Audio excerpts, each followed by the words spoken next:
What is everybody? Welcome back to Truth and Transparency. Today is a lovely Friday morning. Last day of the week before the weekend. It is Idaho4. WSU releases mega discovery dump live discussion. Give a shout out to to Baron Coleman. He featured my stream on his broadcast. Nothing like some green tea. Green tea to start my Friday. Green tea, water. Gotta stay hydrated. Gotta keep these lips wet. All right, again, guys, good morning. Here we go. Give also a shout out to, if you guys didn't go check it out, Baron Coleman again, playing, I think, at least one, if not two of my streams before, or at least talking about them, the stuff that we did in the Charlie Kirk case in the beginning. And that's actually a reflection of not just myself, but all the moderators here and subscribers and members. Anybody who always, sends me emails, throws up, whether the email saying that, check this out, or hey, what do you think about this? So that's just also a reflection of you guys. So good morning. What a week, though. What a week. Turtle Boy is just getting sued left and right. We're going to be talking about that today, so join in a little bit later. Let's see. WSU, they're behind in the times. They're like, okay, we can go ahead and give you this mega dump, which we're also going to give a shout out to Connor YouTube channel, Idaho4. He went ahead and put it all nice and neat for you guys. If you go to his channel, you can then click on the post section and you can have the little links. And so we're going to do just that. Dan says, Lana, how are you? I'm fabulous. I'm not getting sued for Mega Millions. I'm feeling pretty good. Sluther75, thank you guys so much. Yes, we are running a goal. We do put a lot of time into trying to get good FOYAs. Also today, I'm going to give Jack Showalter a call. We'll fangirl over him a little bit, see if he wants to come on the channel and tell us about his experience with the case. I will be putting out, Moscow should have it done. I do not have it yet. If I did, I would give it to you guys. Moscow will be giving to me the FOIA of his second interview. That's the most important, I think. And that's kind of where we're going to get a better look into. I believe that they went back to Jack Showalter to talk about Connor Chestnut. And they were trying to figure out, okay, were you hanging out with him? What did you really do after you went to the grub truck? Because I will tell you this, we went through the whole entire Linda Lane camera footage and we can't seem to find Showalter walking back.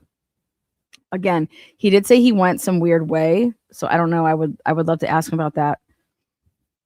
But all right. All of your guys' the 30 goal today.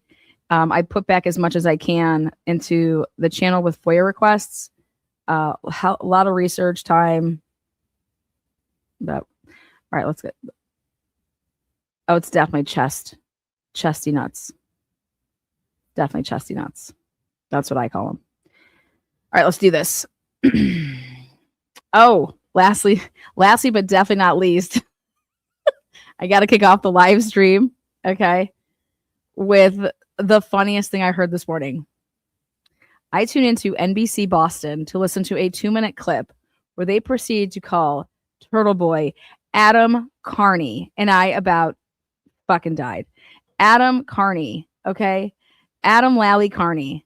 I am like dead. Since when does Turtle Boy have... Can you imagine if he had a twin brother, you guys? Oh, God, we would be in for it. But we have... Adam Carney has been announced out of NBC, CBS, NBC, Boston. Okay, they have no idea who this man is.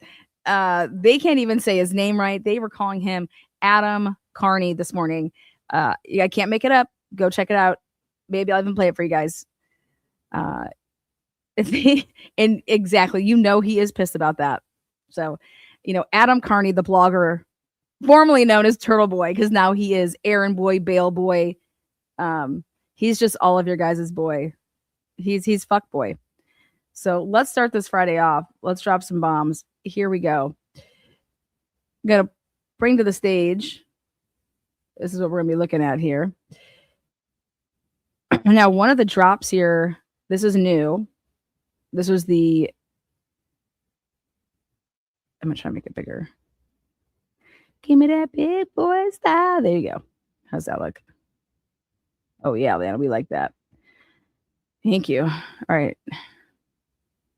Okay, so this was a license plate reader, and these were the GPS coordinates. And what I was looking at is look at when they went back. They went back as far as 11/6/2022 to 11/15/2022 at 11:59 and 59 seconds. And it's got a lot of entries here. And so it has like where it's located. I want you to take a look. This says other, but these are all the actual license plate and then like the location of them. This is how I would figure like something like Flock would work. So I'm interested to get my Flock FOIAs back in the Teppy case. I think that's going to take some time. But so look at all these on 11/6, and it says other in that column. And you see how it's like, look at how it's like almost every minute. Some are, you know, and I'm like, are these every single vehicle? Or are these, you know, just white Elantras? Like, I can't imagine like all these white Elantras just going one after another right here. Can you imagine that white Elantras just like going through? So I think this is every car. I think this is every car in this period with whatever they're looking at here. Okay. That's my take because I find it hard to believe that. But what we're going to do is we're going to do some work behind the scenes and to see if we can not find out some of these license plates and who and what type of vehicle they are. I just have not done that yet. We will be doing that. And I just need to see like a couple of them until I get to the point that I find one that's not Elantra. Okay. But can you imagine like all these are, if they were white Elantras, like it's just one after the other going on like the highway or something. The Elantras are mobbing over here. They're just coming for us. Anyways, they take this all the way down, like they said. And if you just take your little, look at this. Now, look at that though. Because it changes. See how it says lots? So it says lot 071. And I'm like, oh my God, is this all on WSU's property? You know, hey, I park in lot, you know. And I was like, yeah, I think I'm right on that because guess what? We get to the football GP. And so there it is. This is just, I'm able to just go ahead and say it. I don't even need to do any more work about this. But when I saw football GP, I remember that WSU is the one that released this. This is all from that time period on campus. And during that time period, which was 11/6 to 11, basically 16, but it's 11:15 and 12:59 and 59 seconds. So I believe Brian Kohberger got a ticket on the 18th. The day, wait. That would have been the day that he went to the to go see Peggy. I'll look over my dates that he got the tickets or whatever, but so this is one of the items that they dropped, okay? WSU. This lovely little, and I have not searched it yet to see, okay, is Brian Kohberger's license plate in any of those? I have, it could be, it could not be. I have not gone through it to that capacity yet. What I'm doing today is I'm presenting to you guys, this is the information that has been dropped. Then we're going to deep dive this, out of this. I love Lana's hair today. Guess what? I didn't even do anything to it. I didn't even put product in it this morning. Because when you go to bed feeling some type of way, and then you just wake up in the morning. You guys, I told you, if they need me to take off my hat so that I can be like, if they think I'm more serious that way, like we can roll. Remember I told you guys this? I was like, what's going on here? I was like, my work speaks for itself, and that's all I want you guys to pay attention to. But if we need to start like playing like hardball and you guys want me to like, do mainstream media look.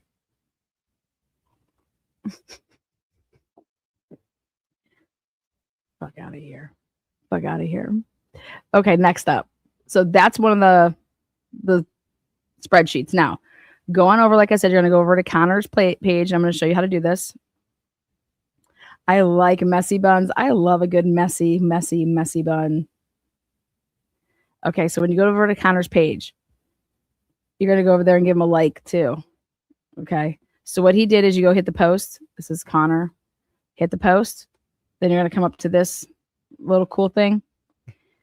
And he said, part 1, part 2, part 3. Well, I believe that a lot of the stuff in part 1, that's not new to me. So it wouldn't be new to this channel.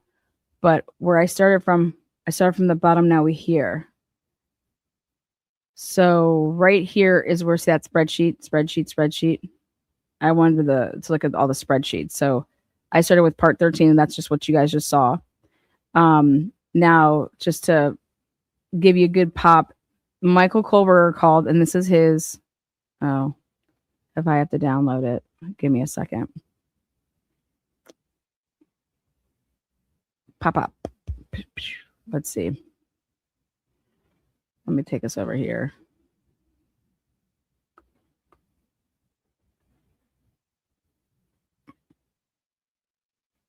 Listen to Brian Kohberger's dad's message. Michael Kohberger in reference to Brian. Okay, so here you go. This is the 53-second voicemail from Mr. Michael Kohberger. Michael Kohberger in reference to Brian Kohberger, Kohberger, Kohberger. Our home phone number here is 570-355-1332. Brian did reside at 1630 Northeast Valley Road, apartment G-201, Coleman, Washington, 99163. What I'd like to know is What's up, Debs? about his apartment and his status. That's number one. Number two, you cannot answer that question. I understand. If you could redirect us, 570-355-1332. Brian's phone is on active. You cannot access it or his email.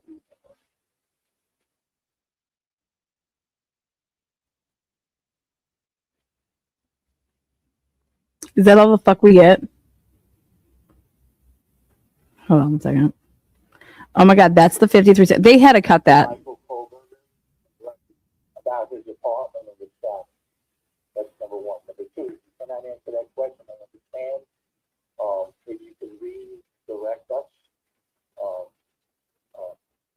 570-355-1332. Brian's phone is on active. You cannot access it or his email. I don't believe that's the end of that call. Okay. So there you have it. I'm putting it out there. There is no way that that's the end of that call. I believe that Mr. Michael Kohberger would have said, okay, bye. Thank you for your time. Have a nice day. He would have said something in like the bye, So basically, can you please repeat what he said? Sure, I can. I understand that sometimes it's hard to hear. All right. So what he said was, good afternoon, Dawn Daniels. This is Michael Kohberger. And I saw you and you were looking fucking fine. Okay. You put the FU in fun and I want to have some. You can reach me on my wife, Sally, because she wants to have some fun too. Oh, and by the way, can I get any of my son's stuff from his apartment? That's what it said. So hopefully that helps you out. God, I wish it would have said that. This should be viral. Okay. It would be like, oh my God, Michael Kohberger is just trolling the fuck out of WSU. No, guys, what it says is, this is Michael Kohberger. My son does reside at the apartment. He does not have his phone, obviously, because he's taken in. But they want to know if they have questions and they just want to know, can you guys reach out? And now this is what you would do if you were a really good police officer. You would 1000% get this information to Moscow Police Department, who's running this investigation, this is an amazing opportunity for you to do what? Talk to the dad, talk to the mom, get them talking, right? So, again, Michael Kohberger, in reference to Brian Kohberger, Kohberger, Kohberger. he spells out the last name just in case they don't know. He should have spelled out the first name because they've been saying BRI. Our home phone number here. If they could call them back, if they could direct them, like he lives at that apartment. He has his belongings in that apartment. Okay, so that's it was all about, hey, can you reach out to us because we wanted to try to get his things. That's, and let's take a look. If we take a look at the 2023, I think this was January 10th. And I'm actually kind of shocked because I'll tell you this. That tells me that Ann Taylor was not being controlling of his family. For example, Ann Taylor saying, hey, we're going to call your family and we're going to let them know. We're just going to suggest a couple things. Okay. And I would be suggesting, under no circumstances should you be talking with the press, calling anybody, like the WSU people, nobody. Come to us first. And, this is so high profile, right? Well, that didn't happen. Clearly, Michael Kohberger is calling WSU. Okay. But again, maybe Ann Taylor did say that stuff. I don't know. Maybe Mr. Kohberger is like, I don't care. You guys can record me. I have nothing to hide. I'm calling on behalf for my son to get his belongings. This is my cell phone number. Please call us back, and that's it. This was January 10th though. So again, this is the first time I'm hearing it with you guys live. How I'd like it. Now that's the Michael Kohberger voicemail. Now, the random voicemail number 1 that they're labeling number 1, we're going to download this. And God, I really need to get a secretary. Oh, shit. I think it's this one. All right, let's see. Hi, Matthew. This is for you. Okay. Hi, Matthew. This is for you. You guys getting that part? Did that pop up? The hi, Matthew. This is for you. Well, I'm going to go through because what I started doing is they didn't redact any of the emails. They didn't redact any of the email addresses for any of these police officers when they were doing stuff with the emailing back and forth with MPD and WSU. So I'm putting together dates with that, but I also I'm not going to show those. But hi, Matthew. I have no idea what that's for. I have no idea. It says, hi, Matthew. This is for you. It's not Matthew Farwell. I'm trying to think who in the police department's named Matthew. So I'll take a look at that to see who in the building is named Matthew. Remember, they told me that I could not get my FOIA requests that I put in 2025 over 6-7 months ago because they became short-staffed, critically short-staffed. And so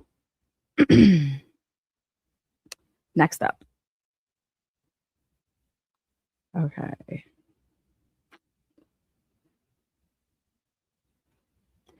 We're going to hit random voicemail number 2.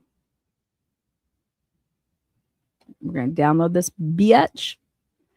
And this one is It says Kohberger, part 16 voicemail, message number 2, and it's redacted. Now,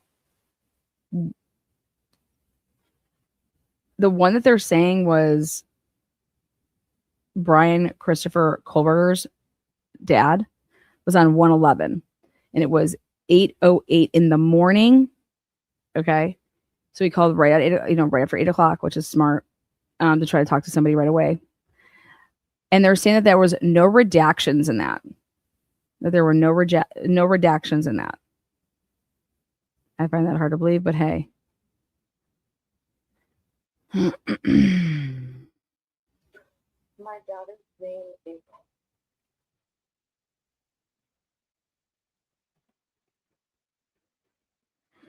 date of birth 4/22/2002. I don't want her returning to Washington State University for the quarter semester because of the situation in Moscow. And can you please call me back? My name is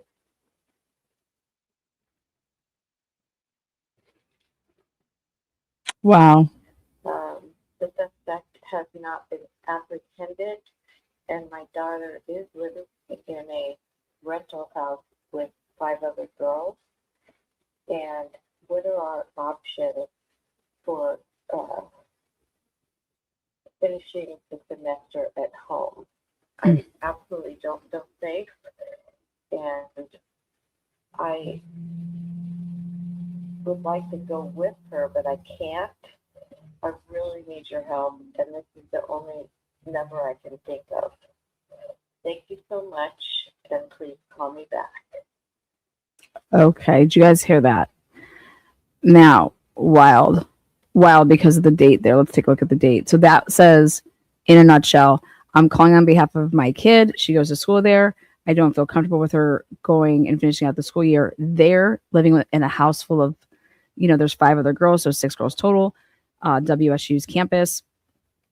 And what can we do as far as basically finishing out the rest of the quarter semester at home?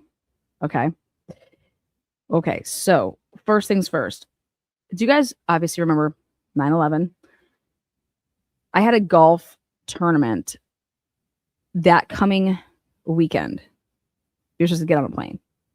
And I'm like, oh, hell no, I'm not flying. Get up a damn bus or some stuff. I did not go to my golf tournament after 9/11. I was like, we can just sit this one out, or here, you can go to my place. That's what when I heard that beginning of that voicemail right there, that's immediately what I thought of. Is the only time I did not feel safe where it affected something that I did was I was like, hey, I'll drive there, but I'm not flying. Dude, that shit freaked me out. They wanted us to fly it was like immediately. It was like that, like within a couple days. So I was like, yeah, no thanks. I'm good. Like, let's let this shit calm down. It was literally right after 9/11. Right after 9/11. Then obviously I flew out the next, but that's immediately what I thought of. So this parent calls, let's see the date on that again one more time. It does not give a date for this. So obviously this has to be before he was, arrested.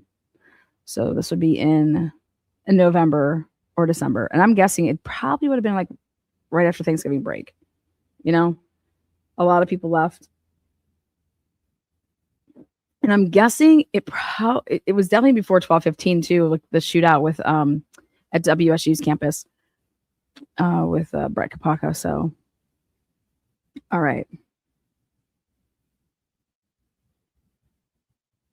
Well, they said that's different. That's an international terrorist. Well, and they were using planes as weapons, So I'm good on that. It was just like, whoa. Now, a random murderer who's not a terrorist isn't a threat. That mother is paranoid. I don't know if I agree with that.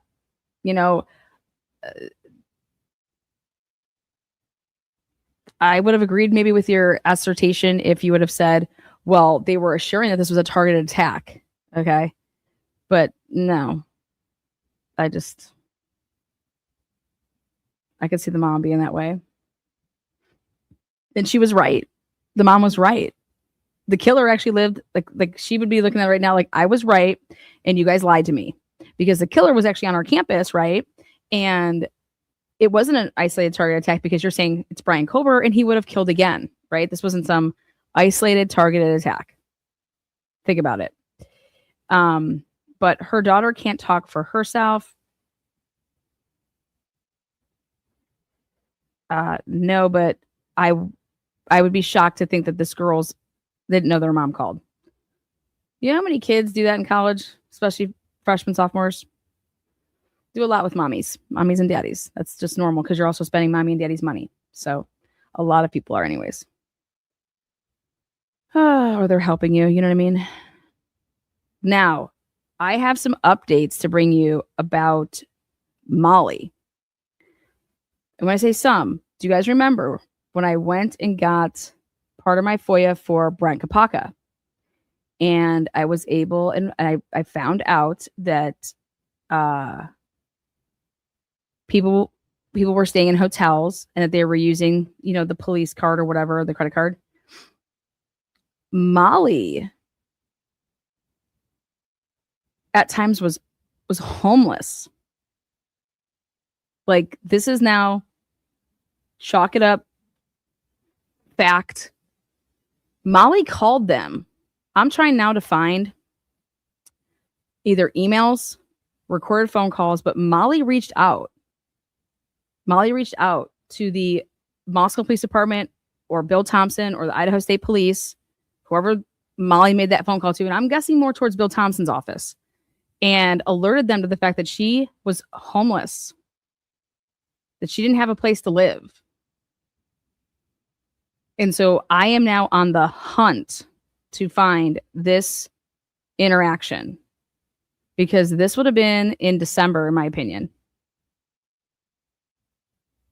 Because when I found the stuff it was right after the shooting of Brent Kapaka, that's where Molly had, I think it was either one night or 2 nights that they got her a hotel. So I am going hard for right now to find Molly letting them know this, because it was done through WSU, if I remember correctly. Again, I'll have to go pull all this stuff back up. You guys, there's just so much shit in this case, but Molly reached out and told investigators / the prosecutor, I look at Bill Thompson and Ashley Jenkins as part of the freaking investigation team. All right. But Molly reached out and let them know that she was homeless. Okay. And so I want to know more about that.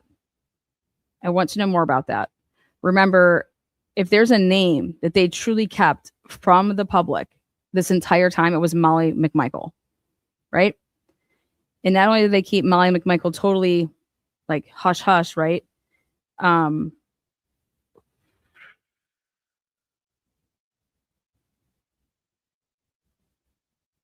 Taylor seemed to pique a very strong interest in Molly McMichael at the end of this case, like almost too late, And I think that's because of discovery, me personally. So.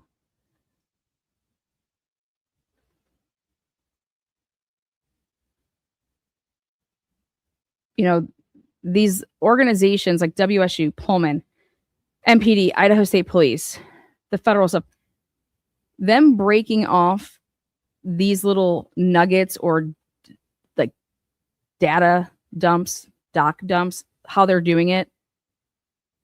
For someone like me has to then pull out everything I've been working on and now start inserting the new stuff each time we get it to create this like timeline. And I swear they're doing it on purpose. Okay. I don't know why this shit would not be in the hands of already Moscow Police Department or the prosecutor's office, because they were prosecuting this case. They were about to go to trial. They already had discovery turned over to Ann Taylor hell of a long time ago, right? Which means you had to have all of this shit because it had to go through like the chains. Like if Ann Taylor's writing down here, my first supplemental discovery request, and I'm listing off a bunch of things, then you get that stuff. Then you look at it. Okay, well, we need this, this, this. So you're putting that next, you're writing that in, second discovery request. And then you're listing off a bunch of things, right? So you're going, the police are taking, the prosecutor is taking, hey, this is what they just filed. Then you're going to the police, who's like the lead investigator. Hey, where is this stuff? Because I have to turn it over. We don't have any of this shit. What do you mean? It doesn't exist. Who would have it? What do you mean? Where can I get it? But you would think that the lead investigator, if Ann Taylor's asking for something, the lead investigator at some point in some time, if they're doing their job investigating, would have come across that, would have been asking for the same thing because they're investigating a case. So I just don't understand how Latah County prosecutor's office does not have all of this shit and isn't the one that's just releasing it and doing the families a favor here.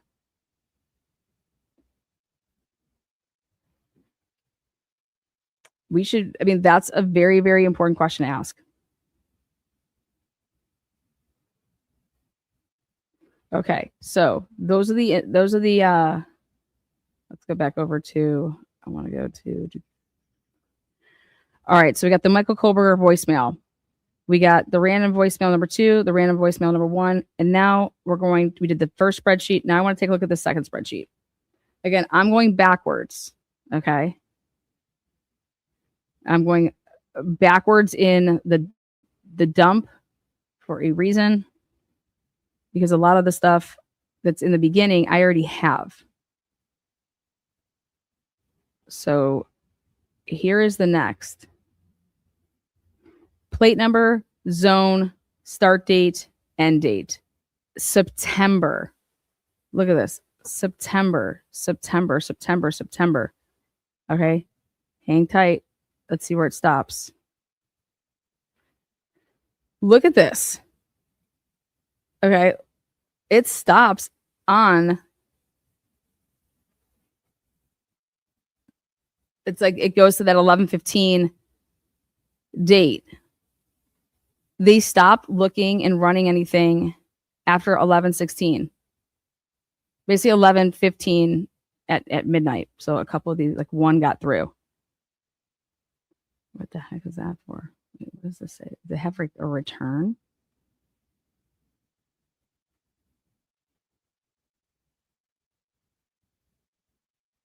A start date, end date. Interesting. Okay, so see all these different like library, garage, Cougar Way, street meters. Kohberger install part 12. App vehicles. No redactions. So that's super, super interesting. They went back to September.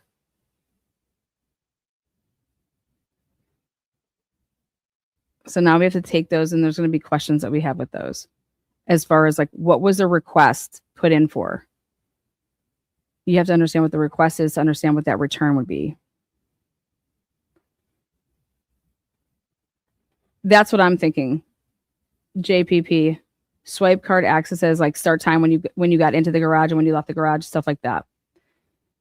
But I rather ask that question, so I went ahead and just put that aside. And the only thing that we have to ask is to get clarification on what the data represents. Next. This would be, all right, this is silver gray. Yeah, good. I want to show you guys this. Now this proves right here that they were looking at multiple vehicles. All right. Blue, white, silver, green. Look at this. Honda, Chevy, Subaru, Chevy, Kia, Honda, Toyota, Subaru, Chevy. You see that? Mazda, Toyota Jeep. And this is active vehicles on permit. So that they go through a list of these are the vehicles that people have active permits for to be on campus. So this list should be hella long. I'm curious if this is active though. Does it say how much money they're making? So 10,539 vehicles have, in my opinion, permits to be on, like they sold permits for that year. Let me see what did they have a date there. Yeah, no. Okay.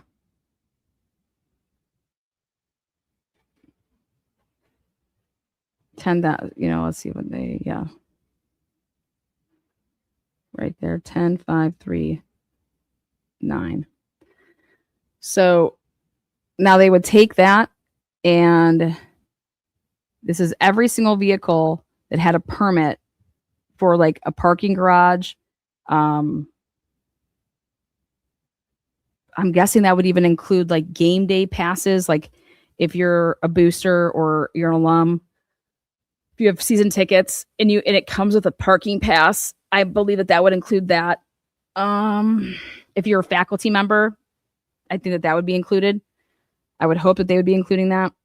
But let's just say that includes any way that the university is giving out a permit to park on campus. So they have, let's just do an easy number, 10,500 vehicles. Why don't you do some math on how much money they make off of permits each year? Because I would love to know if the permit is for the whole year, or we did it back at Cincinnati. It was for the school year. And then actually, no. They did it we had quarters. They did it per quarter. Oh yeah. Cause I remember I was like, I don't have my parking pass anymore. I didn't renew it in the spring because it was nice weather. Yeah. We were at Cincinnati. We were on quarters. We didn't start school to the end of September every year. And we got out at the beginning of June. I loved it because I got the majority of my golf season. I wasn't even in school because we started our tournaments at the end of August. And so I played like the whole month. I didn't even have to worry about school because we didn't have school. It was a perk. It was awesome. So they are per semester. Yeah. Looking back at mine, I was like, yeah, you know what? I had to have mine. Because I remember saying, I don't have my parking pass. When people would be like, hey, let me use your car. I'm like, you can use my car, but if you park on campus, you're going to pay a ticket if you get it. And I will know if you got that ticket because I don't need to. I wasn't lazy. I didn't drive a class like that. I drove my friends who were lazy and then yelled at them when they would get out of the car, obscenities like, it was so good last night. Thank you so much. Or I'd play like polka music. I would just be wild. College was the best. You didn't have to, like, there's no worries. Okay, man. Okay, so every vehicle. So in this 10,539, Brian Kohberger's vehicle should be in there. And you can clearly see that some people either didn't fill out their parking pass correctly, where others did. I always was wondering, like, why do you need to know all this shit about my car? Because we track your ass. So there you go. That's next up.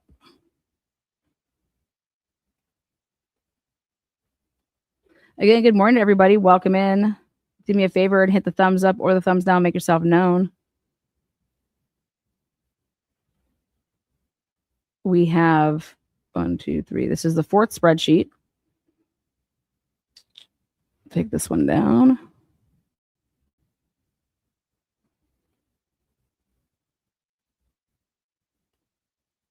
bring this one up.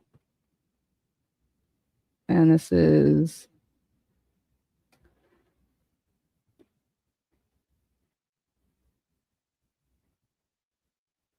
part-time PC data, no redactions. PC. Wait a second. What the fuck? Oh, wow. Oh, wow. This is like 30. This is 30. Wait, what? That goes down to 300,000?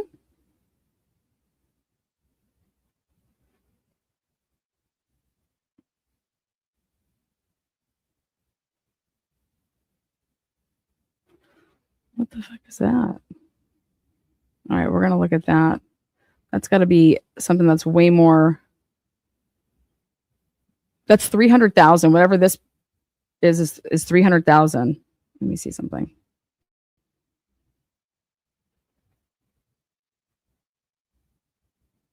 Where's this data coming from? PC. Plate number, color, make, model, state. 300,000 vehicles. This has to be a reader. There's no dates. There's no nothing. We'll find out though. Okay. Next up. After the spreadsheets, again, we're going backwards. So this is part 9. Okay, now we're getting into stuff that I like.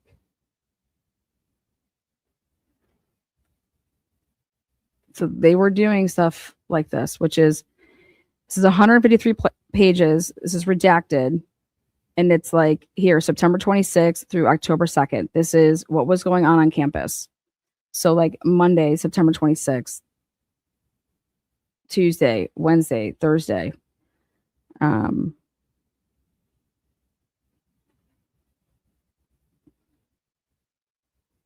want to know whose calendar this came from. This come from the school calendar. Whose calendar did this come from? Management meeting, public safety building. Look at this. Okay. Vicky and Gary. Vicky's office. Does this come from Gary Jenkins shit?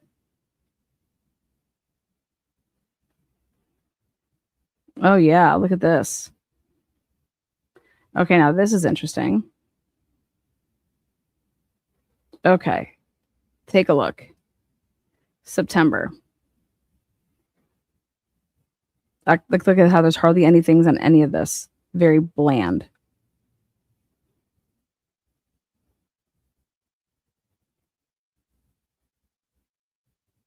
October 31st, November 6th. State EM monthly meeting. Hardly anything. Okay, Vicky. Okay, so November 7th. November 13th. Okay. Okay. So-and-so's birthday. Now, November 14th. So this would be the homicide, right? You're notified. And then we'll look at this. WASPC OIS training. Critical response team meeting. Critical initial response team meeting. 8:30 to 9 a.m. 11 to 12. Response planning. 11 to 11:30. Custodial needs police department. Make this bigger. Oh, go down one.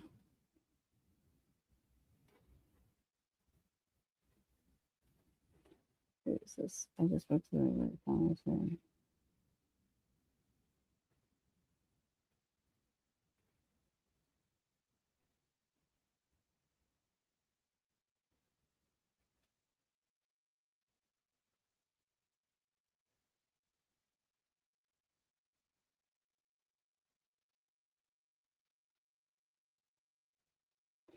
Okay, cool. Here we go. Oh, no. I didn't want to do that. I want to use my fingers. Thank you. I want to know why his calendar, whoever calendar this is, goes from having nothing in it, and now we have all of this shit. Security. So 9 a.m. to 9:30. They have training over there. Then they have areas. Washington, Gary Jenkins. Student care team.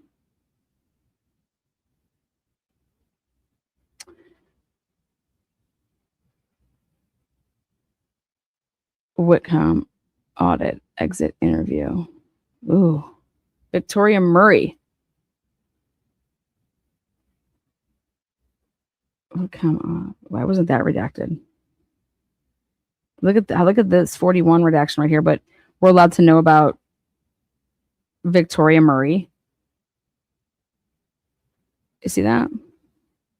Look at this weekly intel meeting. We can't know about that. We can't know about the 8:30 to 9 a.m. Whitcomb auditor exit interview, Wednesday, November 16th. But we're allowed to know about Victoria Murray. Interesting. I want to know if Victoria Murray actually works there, but they're crossing out the person that was on the Zoom, you know, who like their name, but we can know about the employee's name. Look at this.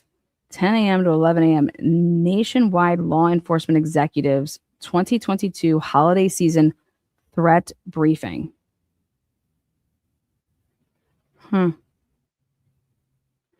Psychology 445. Did he teach a class, Gary Jenkins, from 1:30 to 2:30? Psychology, a 400 level class? What? Look at this. 3:30 to 4 o'clock. Told you that was, look at that. Remember, I was like, they had that. They had this friggin' Wednesday, November 16th, this 3:30 to 4. They had that press conference after they talked to Jack John Showalter.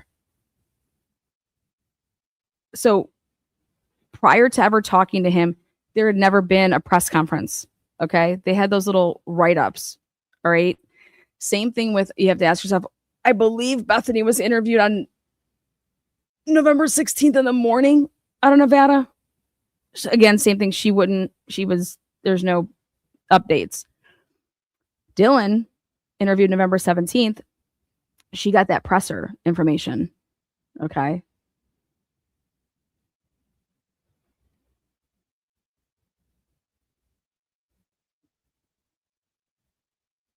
Damn.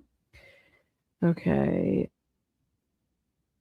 ASWSU executive meeting. Threat assessment team. Interesting. Okay, November 1st. WSU Thanksgiving break. You guys, they started then. Okay. So what was Brian up to? So, check this out. That means the 18th was a Friday.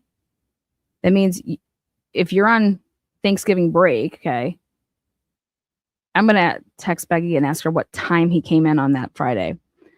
So he comes in to see Peggy on November 18th to change, his plates or whatever.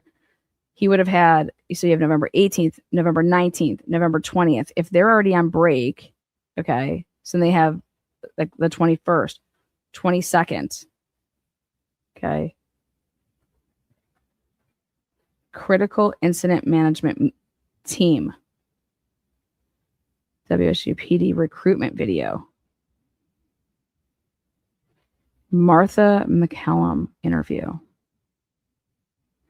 Follow up. Hall damage approach information. WSU wellness. Didn't Brian go see the doctor? Thanks. Okay, Vicky's office. Okay, that's a employee. That's why that name's not being redacted. Vicky and Gary. Vicky and Gary are besties. That's being redacted. We can know about Shelby. Okay, so what was Brian? I'm just curious what Brian Kohberger was up to.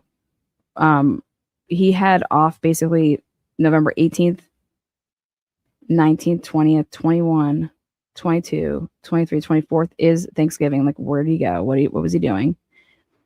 November 25th, still on Thanksgiving break. Right here. Wait, 5:30 to 6:30 Moscow PD briefing. Hold up. No, it wasn't. No, it was not. No. Oh my God. That was for them. That's theirs. Holy shit. You guys, that wasn't a public one. This is them.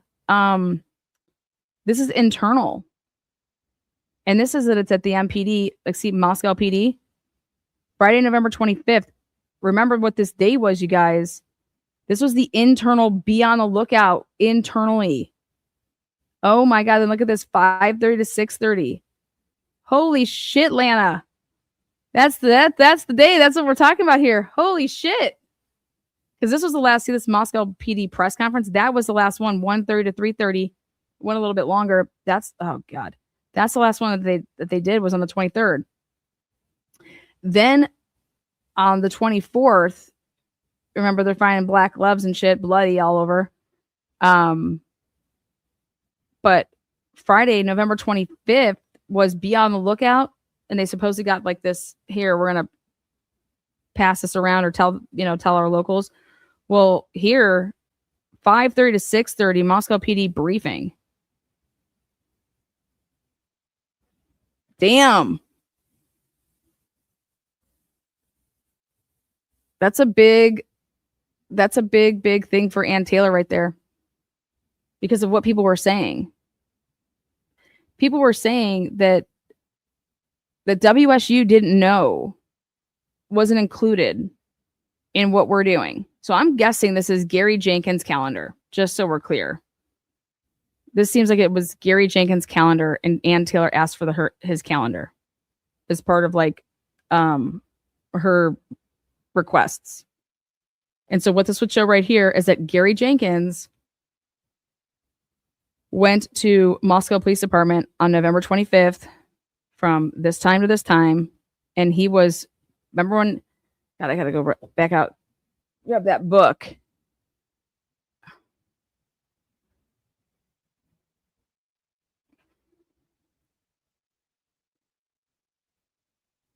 Damn. Well, right there, that's no doubt about it in my mind that at that briefing that they had from 5:30 to 6:30, Gary Jenkins, he has that on his, let's see, make sure he has no one of the ones before that. Police, Dean of Students, WSU PD classroom, Dawn Michelle Daniels, Nathan Thompson, Chief's office.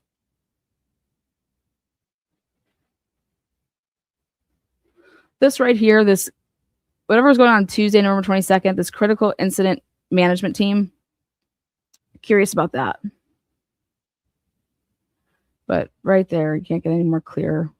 Friday, November 25th, Gary Jenkins was part of that meeting. NWS Spokane special weather briefing. Okay. Video for investigation. Oh, you see that? Oh my God. Here it is. Gary Jenkins. Gary Jenkins is like, I was the one that thought to myself, I'm going to go and preserve all of this this camera footage on campus. Your name ain't anywhere. Look at this. 9 a.m. to 9:30. Video for investigation. What video did you give them for this investigation on November 29th? Gary Jenkins. Now, this would be the same damn day. The same damn day, you guys. But it would have been like at 12 o'clock in the morning, you know, because it becomes the 29th, that his officers, so on the 28th here, going into the 29th, this is why my request was put in. I said, I want those two officers' records of when they worked, their records. I want to know their schedule in November and then all of December. Because here, at 9:00 in the morning, right after these two officers would have found, like they're already looking for this car because of what they were told on the 25th. So then Gary Jenkins, then from 9 to 9:30, video for investigation. Would love to know more about that. Parking data for investigation. See how he's doing all of this shit before? He wasn't like, oh, I got a call on, the day that they found Brian Kohberger's name or some shit like that. Like, no. Oh my God. 9 to 9:30, video for investigation. 9:30 to 10, parking data for investigation.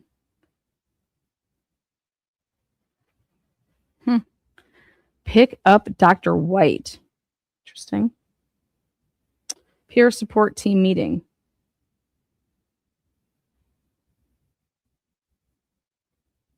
Jeff Webb. What's that right there? 12 to 12:30, Jeff Webb. Is that media? Wednesday, November 30th. Emergency Operations Advisory Group. Threat Assessment Team Training.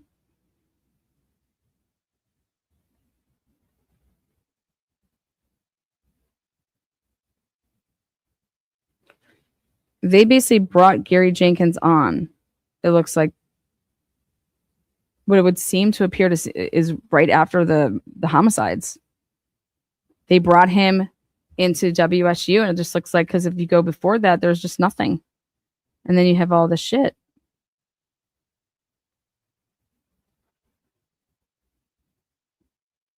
Riot training. Interesting.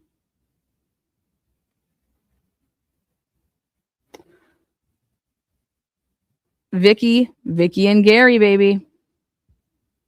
News Nation interview. Oh my God, he did a News Nation interview on December 5th. Oh my God, he's toast. Dude, oh my God. You guys see these leakers? Yeah. Gary Jenkins, you son of a bitch, I got you. This is crazy. What a little liar. Look at these. They just lie with such ease.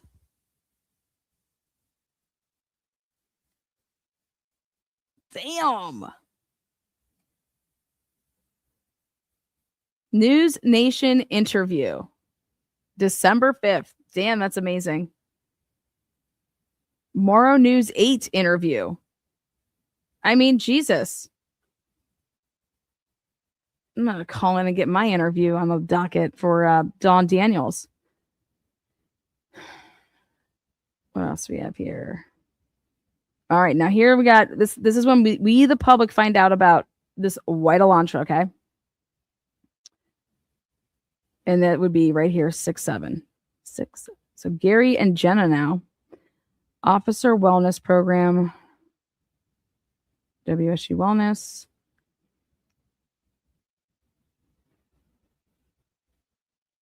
John Costa. Be looking into that. December 9th, International Risk Management. Ooh, Quick Connect briefing. Quick Connect. Interesting.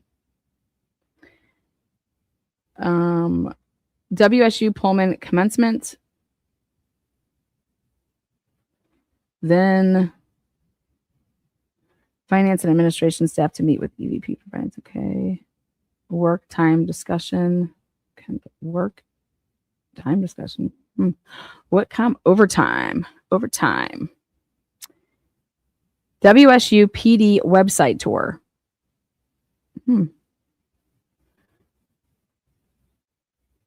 Oh, WSU PD Christmas party, baby. Palouse Ridge Golf Course, here we come. No way. Oh, damn. Okay. Gary Jenkins shaking it down, baby. Love it. Look at that. Yeah. Gary Jenkins, my kind of guy. Can you?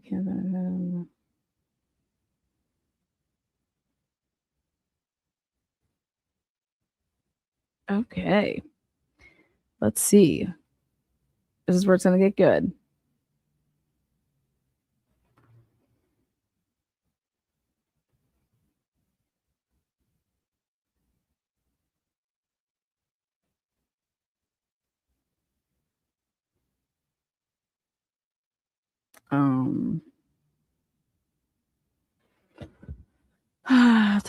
WSU virtual town hall. Pullman chamber. Okay.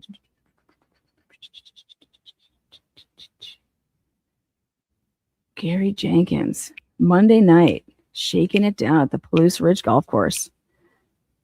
We're going to be at the pavilion. Bring your dollar bills, y'all. On a Monday night. Then he's like, yeah, I have to get up at 8:50 to be in that stupid finance and administration staff meeting. The WSU president's going to be there. I can't get too crazy. Oh, it's horrible planning. Horrible planning there, Chief. Pullman Chamber annual meeting. Okay, okay, here we go.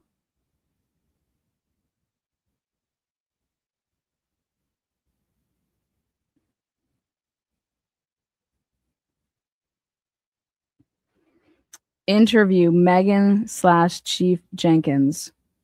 What would that be for? 2:30 to 3:30, December 14th.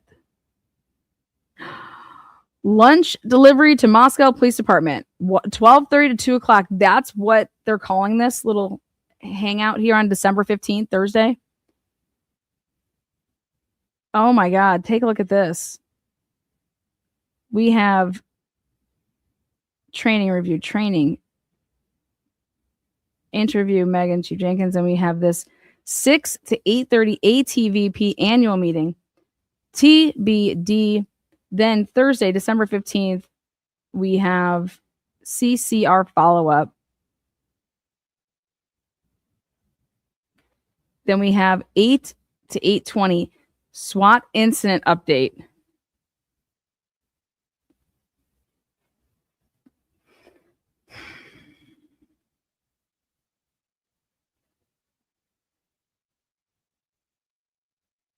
(9:30 to 10:30) HRS consult. Incident update. Look at what they're calling it. Officer involved shooting, you mean? 12:30 to 2. On that day, lunch delivery to Moscow PD. What the hell is that? What is this lunch delivery?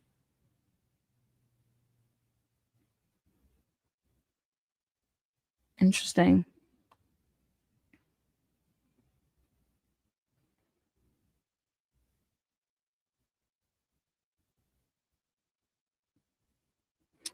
Threat assessment team monthly meeting.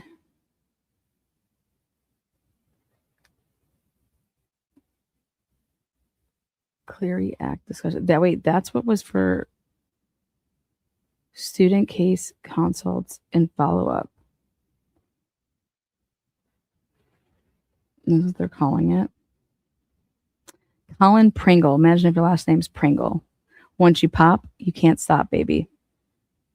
Woo-wee. Clery Act. Interesting. That's what.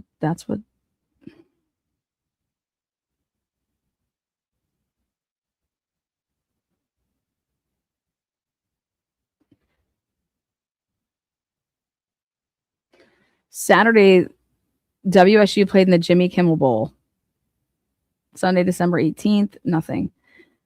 Here it is. Monday, December 19th. It's officially WSU's Christmas break.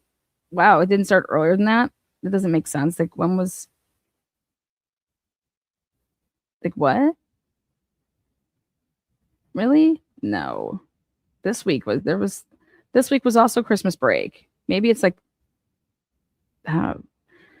WSU Christmas break. They're saying that started on the 19th. Interesting. Ooh, CCR investigation audit. What's that about?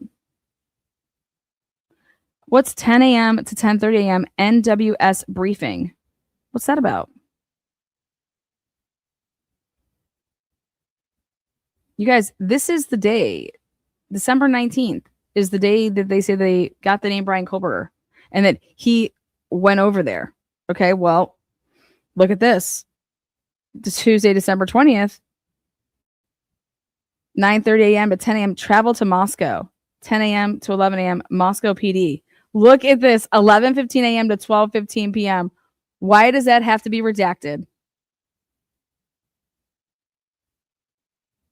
I got to see what number 56 means.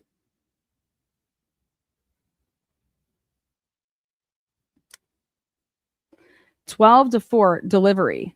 Excuse me? Delivery. Molly does need 4 hours to get food, so. Damn.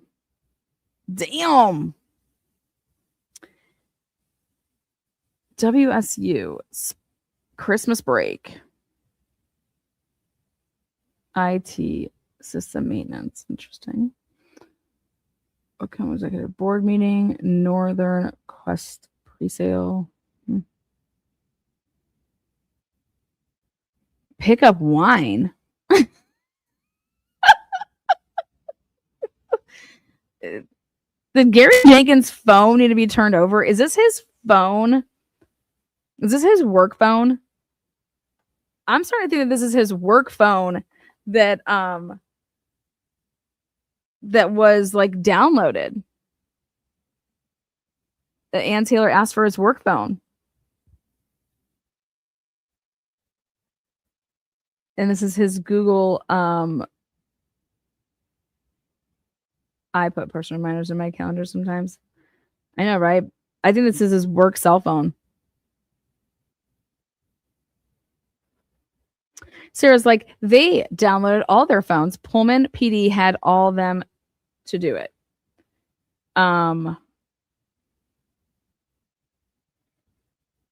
Yeah, look at this. Pick up wine. We're getting fucked up. All right, so then look at this. Christmas break. So then nothing scheduled for, hey, Friday, December 23rd, 24th, 25th. Nothing.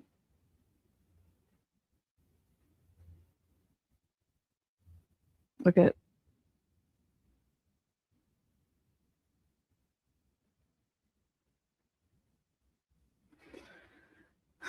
So they know the name Brian Kohberger. There's no talk about, hey, we're gonna go in for this arrest. Nope. Then look at this. They arrest him, I think, 29th, but 30th. Oh God, here we go. WSU 9 to 9:30 update meeting. 11 to 12. 1:30 to 2 hold update meeting. 2:30 to 2:55 resource. 4 to 4:30 meeting on UI arrests. Plural. Oh my God. What? Why does he say arrests as in plural? Wait, what? This is Tina with What the Fuck Transition Services. What the fuck? Arrests. Meeting on UI arrests. Interesting. 4:30 to 5. Meeting on UI arrest. Grad students. Excuse me? Meeting on UI arrest. Grad students. We're going to have a meeting with the grad students. Oh my God. How did they do this? They did it via Zoom. Oh my God. If the university told these kids not to talk to the fucking press, not to talk to anybody, not to talk to, hey, you guys are going to be interviewed, or we're going to be giving all your names to MPD, and they're going to be caught, or they're going to be talking to you. Woo! Just giving you a heads up. Quick connect.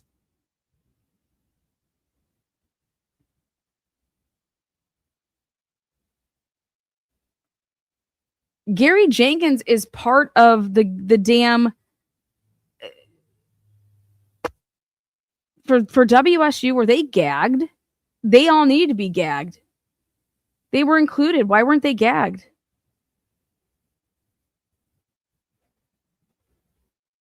God, I don't see. Where's the meeting of like, hey, let's talk to the people that swatted Brett Kopaka. Like, where are those people? Like, where's that meeting? Just ridiculous. CJ. Criminal justice.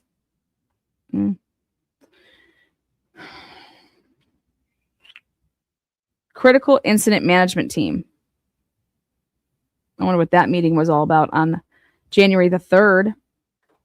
Is it like, hey guys, we're probably going to get gagged, or hey, we probably shouldn't be talking to anybody?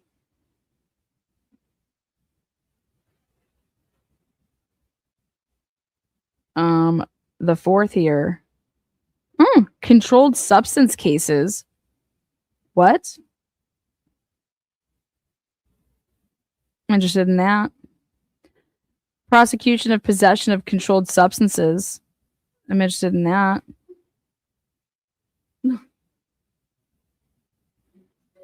Yeah, I'm interested. I'd like to attend that. A meeting with CRMJ faculty and staff. Oh my God, that's Brian Kohberger's shit, because that's that broad right there. That's Melanie. Well, now that just got real interesting. I'm definitely interested in that 11 a.m. meeting. The meeting with CRMJ faculty and staff. Faculty and staff. 11 to 12. Hey guys, listen up. Okay, we need to talk about this. We're about to get sued and we're going to keep our mouth shut. Okay. Now, how did this little fucker run around campus just stalking people? Whose fault is it? Well, I don't know how he was racking up all those tickets, and we just did not see a problem here. I just figured the guy was lazy and didn't want to walk, that far. Here. Probably these are recurring meetings. They are definitely not reoccurring meetings. Okay.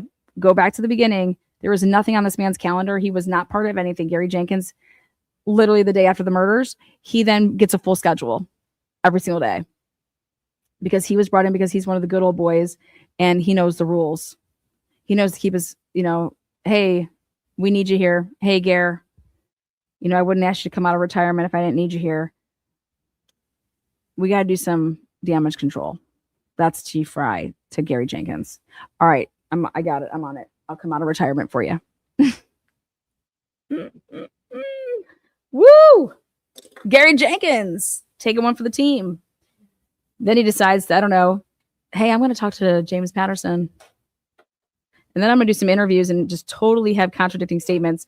Anjanette Levy caught his ass, like live in the flesh. Gary Jenkins just, and Anjanette Levy totally not oblivious to it either. She's like, interesting. Oh, okay. She's not a dummy by any means. Anjanette Levy, the biggest brain in mainstream media.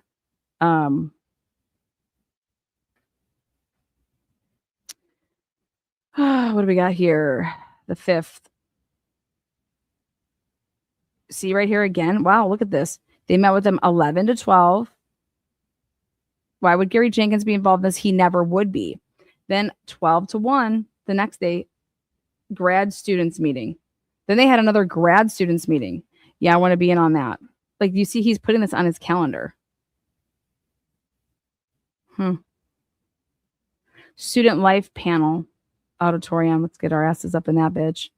Not interested in that. How can I help you?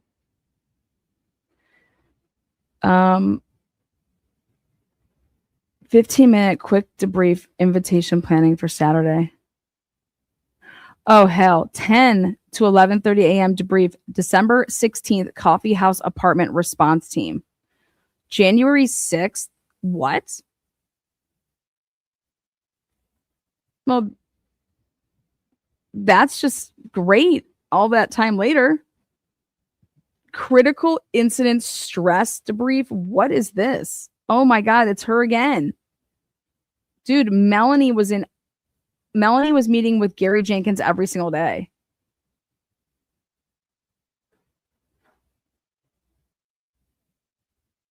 Damn.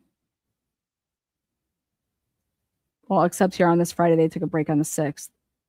They met on a Saturday. Gary Jenkins met with the frickin', oh my God. Someone needs to, this is interesting. Gary Jenkins met with Brian Kohberger's boss, basically, on Saturday, January 7th. That man does not have a meeting on Saturdays. Here we go. Right there. Saturday, January 7th. Look at them. That's who Melanie, Angela, whatever, however she says her last name, but that's her. That's Papa Rogers. I'm just kidding. Damn. Oh, wow. Oh, wow. 8 to 8:30 meeting with Moscow Police Department investigators. Where is that? I want to see a report for that. Who, what? January 9th. Why are you talking to them? WSU wasn't gagged. Where's the meeting? Where's the meeting minutes? Where's the what are you doing? Are you interviewing him for the case? Now 9 to 10 discussion. Discussion to who with what? This would never be like this. Sex offender policy. Oh my God. Little late, huh? Your whole staff. Bunch of sex offenders over there. They get paid to bang on the job. Oh God, look at this. Closing meeting audit of Cleary. Interesting. 4 p.m. incident debrief. What incident? Who labels their meetings like this? If this isn't code for like, listen, I'm not like incident debrief. What incident? What are they calling the incident? I think they're calling the incident Moscow, but I think that you have a bigger incident on your campus, which is the SWAT situation. Dude, you guys, this WSU lawsuit the parents have going is going to be straight fucking fire. And I'm here for it. I'm here for it. And people need to start really paying attention. Like, this is going to be the hottest civil case. It's, in my opinion, it's bigger than Karen Reed and Aiden Carney and everything that's going on over there, because there was criminal trial in Karen Reed's case. There was not a criminal trial in Idaho. Okay. Look at this. So Gary Jenkins never once talked to the FBI and all this, like, this incident debrief. Who are you debriefing with? And then you can just say this, I don't recall. You don't recall. Is that because but if your calendar actually had, like, what, see here, meet with Moscow PD investigators. Graduate. Woo. Why are we talking about graduate? Is that policing course? Interesting. Oh, we got to talk about the police budget. Yeah, because you guys blew that budget out of the water. Gary, Jenna, and David, they're doing tattoo planning. Board of Strategic and Operational. That's student listening sessions. Excuse me. Student listening sessions. Very strange. Listening sessions. Hey, we can be better listeners, guys. Okay. Public Safety Advisory Council. Vancouver Pullman. Excuse me? Are we talking about? That's new. Oh God, listening session. What are these listening sessions? This is new. Peer support team meeting. What is this shit? Peer support team meeting. Interesting.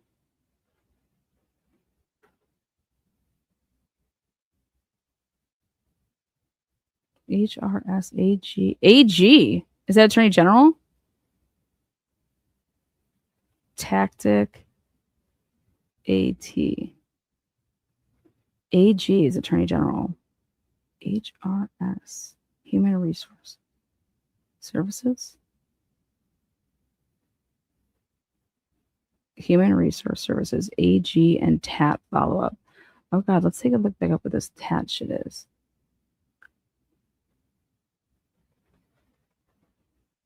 Or do they have any more TAT meetings? TAT. TAT for tit. All right, we'll come back to that. Ooh, Gary, oh, vacation. We're going to Maui, bitch. Peace out. We caught that motherfucker in time for me not to miss out on my vacation to Hawaii. I'm out, deuces. He deserves it. He's like, listen, I got to take good old wifey. I can do probably a little bit of stuff on Zoom, but we're going to be in Maui. So let's see. PSB server maintenance. Interesting. Oh, Colin Pringle.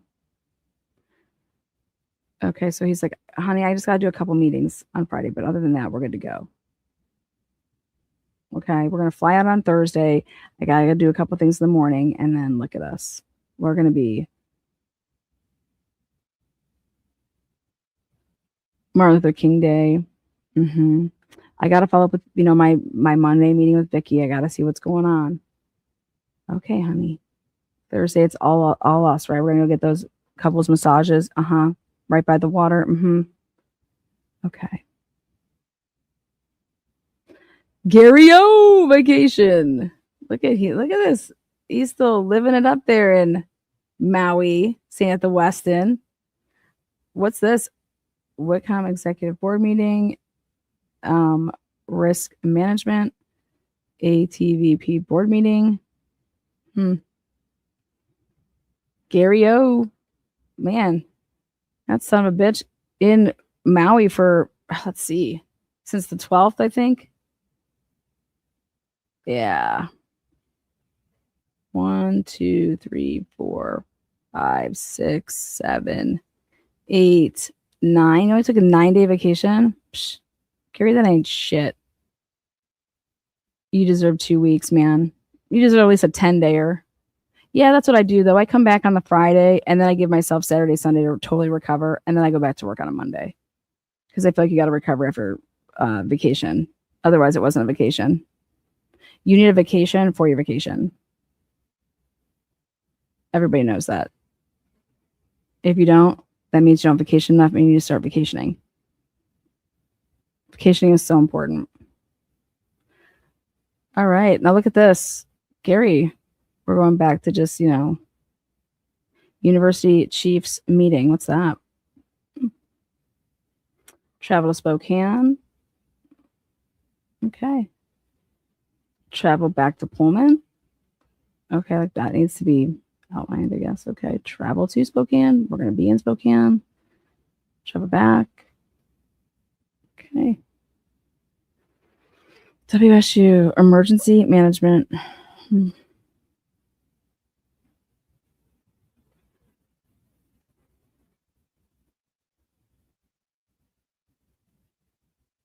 I think it's safe to say that they totally just brought him in because these are these little meetings that he had that he was a part of, like, before. Interesting. Look at that. See?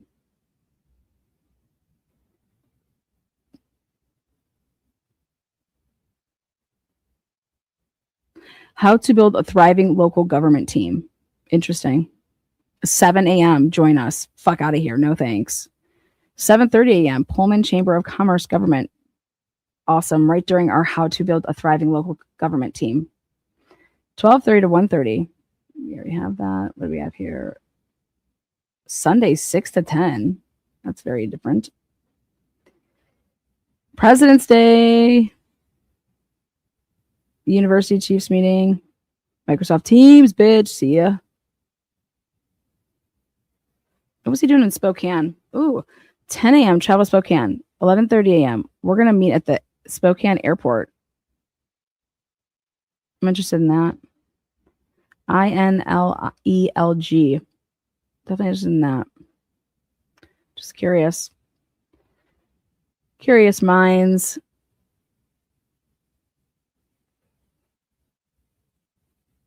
Yeah, I think it's very, very obvious. Gary Jenkins literally brought in to handle the biz here. Wow.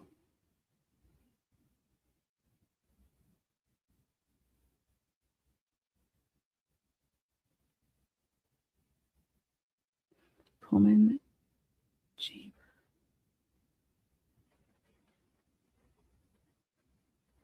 Gary and Vicky. Vicky keeping Gary abreast. Interesting.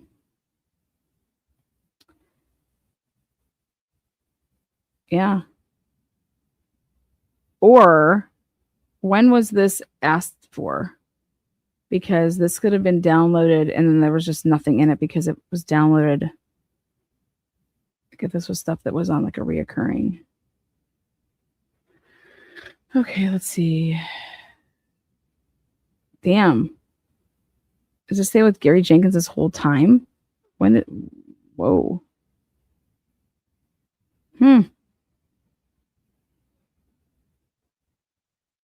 Interesting.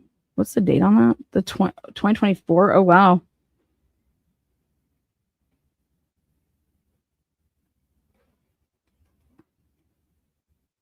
Wow.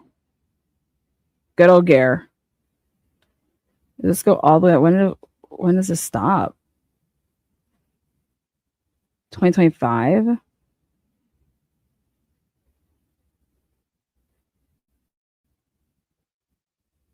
When did she get this till? August 31st?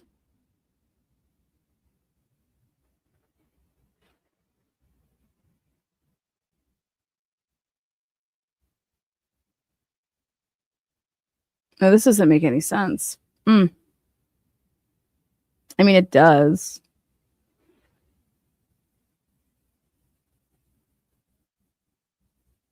We're going to look in to see. Wow, what do you guys think? Take a look at chat here. Gary Jenkins, your whole entire schedule's out.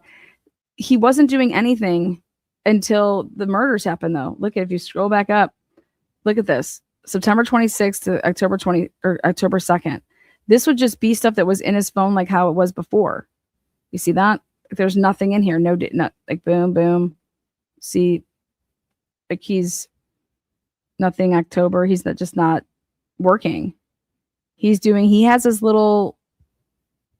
WSFC weekly, that football pre-event meeting. He probably still enjoyed being, watching and being at the football games. Look at October 21st, 1 to 2, Vicky and Gary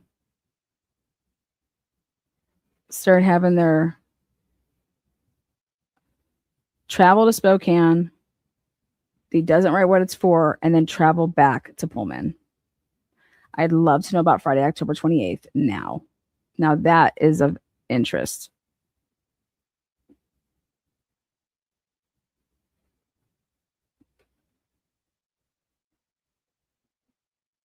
See, there's just nothing. And then look at this. November 11th, November 12th, 13th, and now, boom. He gets himself a full schedule right after the murders. Fucking A, if that is not to control a goddamn narrative, you guys, that is... We need to see. I need to go back to these reports.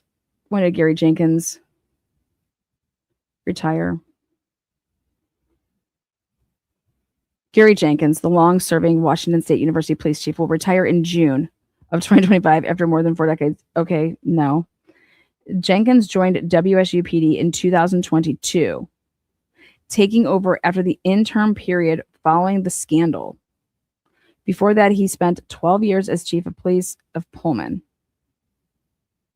Yeah, but we know that. His decision to retire came after he had delayed his departure in 2022 to help lead WSU PD during a leadership transition following a scandal that prompted the abrupt retirement of the department's command staff. You guys, this happened and then boom, murder. 4 students were murdered.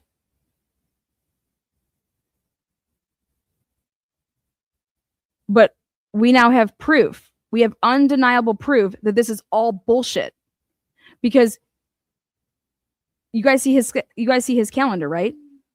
Everybody sees his calendar, right? He wasn't doing anything. He wasn't doing anything in September and October. Nothing.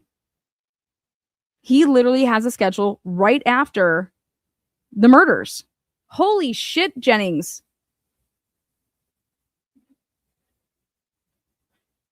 This is wild because of the big lie. And I want to know when the big lie came out. Let me see, WSU. I want every article to do with Gary Jenkins, WSU, Gary Jenkins, WSU. News articles in 2022.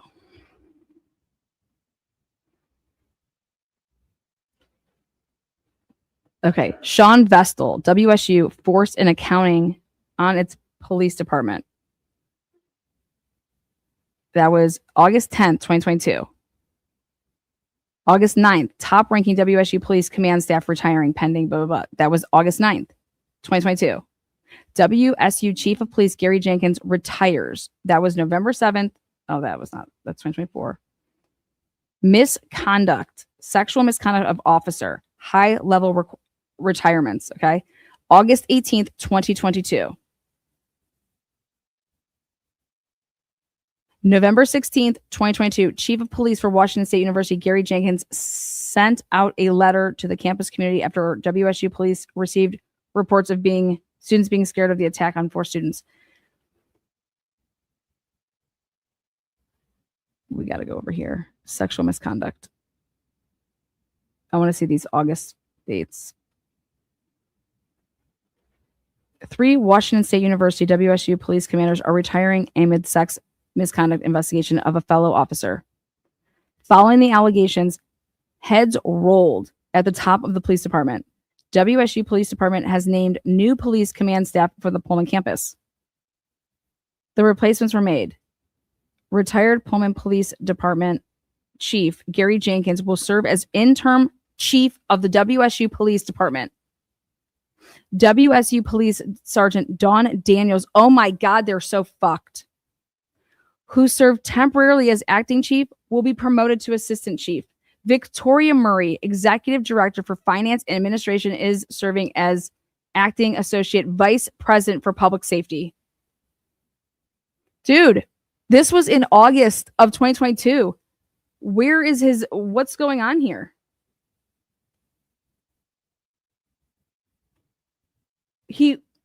Look at Monday, September 26th, nothing.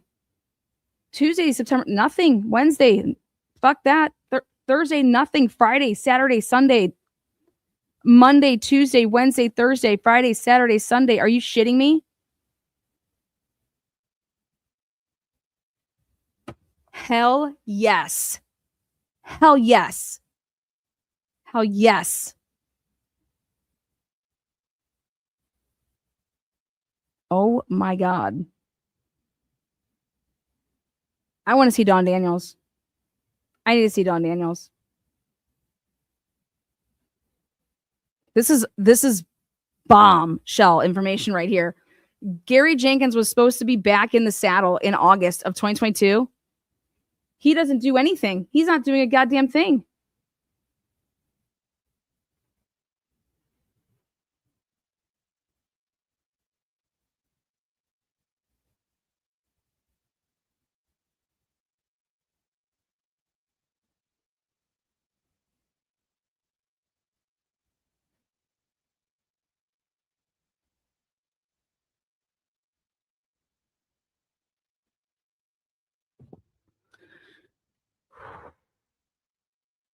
Oh, we know he's corrupt.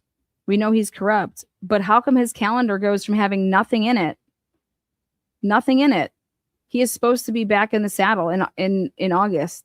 And this is proving that he wasn't in the saddle in August. And this is proving the WSU.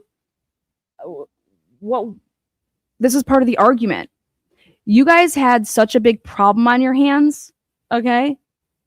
And you weren't doing what you needed to be doing. But here they're going to show that fuck a problem on their hands. Where's the police chief, the interim police chief? He's nowhere to be found. All of October, what is he doing? He's not there. He's doing nothing. He wasn't documenting anything on his calendar. If mainstream media does not fucking cover this, shame on them. This is a blatant. I want to see what type of paychecks was he collecting in August, September, and October and November. Well, half of November. The dude was not working. Look at this. It's all blank. Blank, blank, blank, blank, blank. And then, literally November 14th, schedule. Was he on leave? No, he wasn't on leave. I just read, no, leave. He took over in August of 2022. I'm just reading straight from the reports.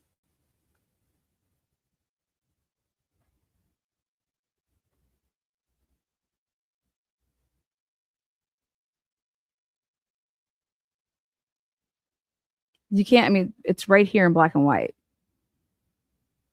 He just literally, look at this. November 14th. I just scrolled through the whole entire calendar to show that he did nothing in November before this. He did nothing the previous month, which is October. And then whatever we have the couple days, we have September 26, 2022 is when this starts. Nothing.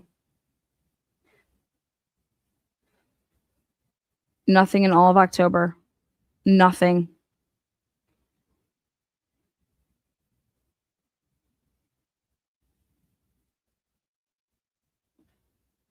Unreal. And yet he's talking to News Nation.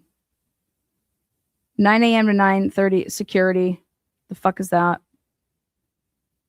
Damn.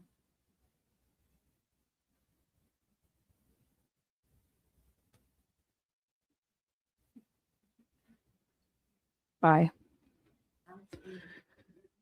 Wow.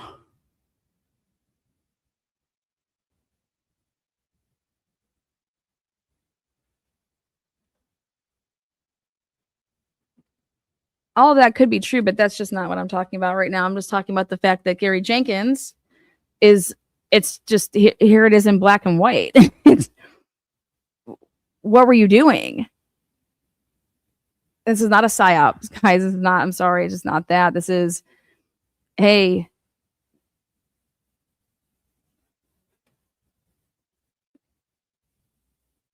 what was Gary Jenkins doing? He wasn't working. That's all. So what were you doing? Now I want to see Don Daniels.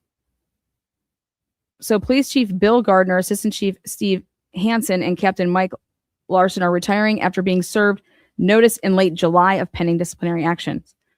The three members of the police department are leaving their jobs for failing to advise university leadership of an officer alleged to have engaged in sexual activities while on duty. WSU Police Sergeant Matt Kurt is facing disciplinary proceedings after allegedly engaging in inappropriate activity while on duty and on Pullman campus property. The university has not yet made any determinations of responsibility in the officer's case. The university is... So now think about this. Think about this. Hey,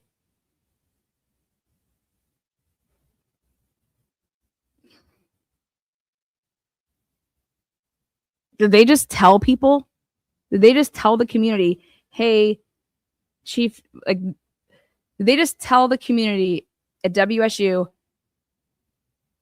we're moving people around and it's all handled, it's all taken care of, okay? But yet they didn't do any of that, okay? They just tell people, hey, it's an isolated target attack, but it's not. So they just tell people whatever they want to hear, right? And so the moment that you actually, like, let's start, no wonder why they won't want to give me my FOIA requests. My FOIA requests were asking for everybody's schedules, like their work schedules for November and December. Why the fuck can't I get that? That is the easiest thing to provide. Easiest thing to provide. Is it just like right there? Like, it's so easy. It's so simple. There's no work involved in that. It's download, boop. There you go.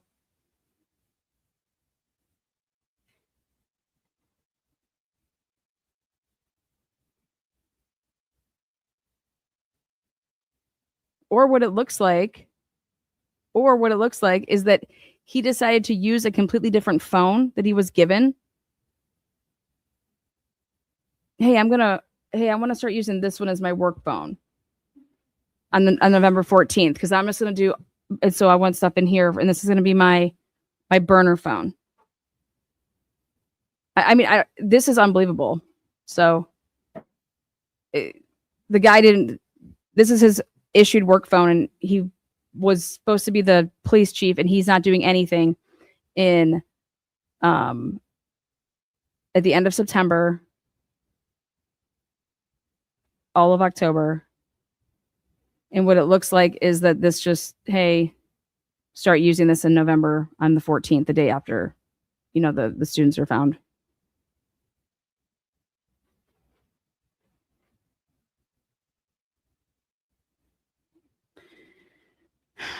I've been waiting and waiting and waiting to get these people's records for their work. I wanted to see how much money went out in overtime. I wanted to see what time of days people were working. I want to see what these shifts were like. Like, did you go in at this time? What time did you leave? Who was the swing shift? I wanted all that. I can get all of that from people's schedules. This is just nuts. Just nuts. I put in that FOIA request over 6 months ago. And then last week, or not last week, but this week, they wrote me and said, hey, we just need a little bit more time. We don't have anybody working. We're so short staffed, and we can get that to you in May. And so I sent an email to the only contact I knew, like with the Shannon Gray. And I was like, hey, for what it's worth, they've been trying to keep everybody's WSU schedules out of the hands of people that have been requesting FOIAs. Here's an example. So whatever it means, here you go. If it helps. Because this is the easiest FOIA to return. Like the easiest FOIA to return. Because it already exists. It's just click, click, boop. Easiest. And I know that it's the easiest because guess what they're charging me for the FOIA? 2 cents. If I use a card, it's 50 cents. So it's a 52-cent FOIA request. And you're just fucking holding on to it. And I just want to know why. Well, I think I got my answer here. This is fucking insane. I'm going to now, I don't even know if I included Gary Jenkins when I did it. I think I said all staff, but I'm going to now do a Gary Jenkins one.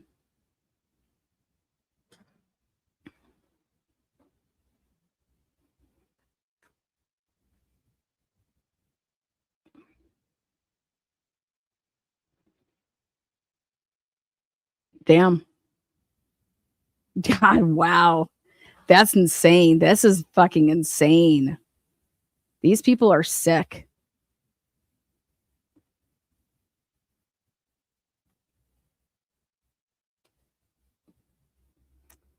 Oh, geez. Okay, so which one was that spreadsheet? So I'm going to go to this one. Part 8. I think this is the part 8 one. Oh, God, here we go. Now I think I'm going to have to go the other way. Oh, my God, actually, I want to show this one really quick.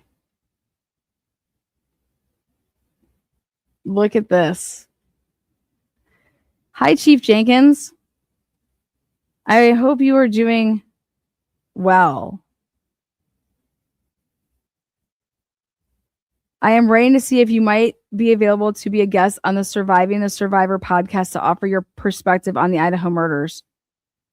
The podcast is hosted by Joel, a former Fox News national correspondent, and his mother, a Holocaust survivor and licensed therapist. Joel is an Emmy award-winning broadcast journalist and brings 2 decades of experience creating stories, documentaries, human interest pieces, and investigative reports. Oh, boy. Oh, my God. Remember that name? Oh, my God. He took him up on the offer. Did he go on Surviving the Survivor?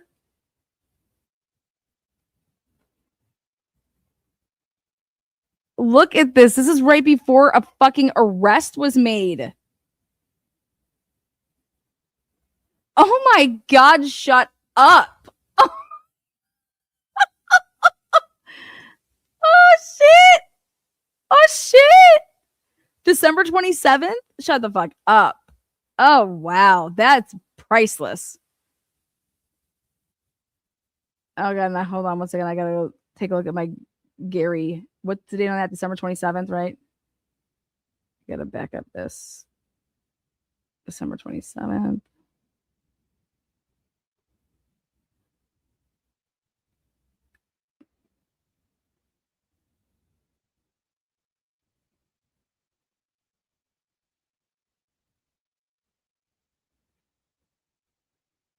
I saw that name and I was like, that's interesting. Now let me find it over here.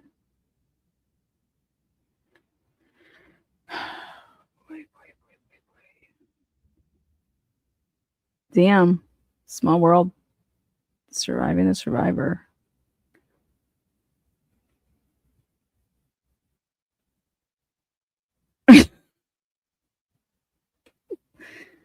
January 3rd, press release. Oh, here we go. Non-dissemination order in regards to the murder case. Okay. The order prohibits any communication by investigators, law enforcement personnel, attorneys, and agents of the prosecuting attorney or defense attorney concerned. Right there. So, what's happening? That should be WSU should have been gagged.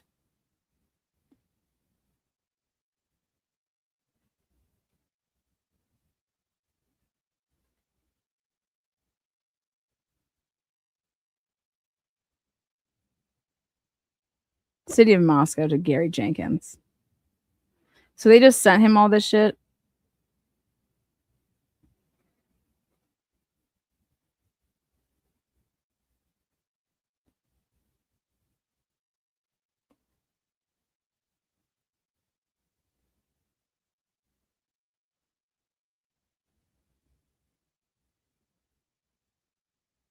Coming out of office dates 14th of January. What the fuck?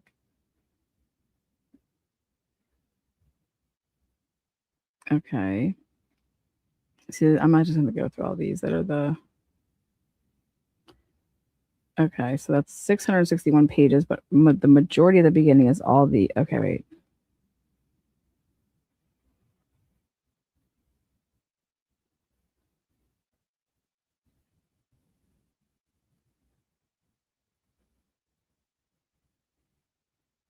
Key retrieval. Like, we've already gone through these.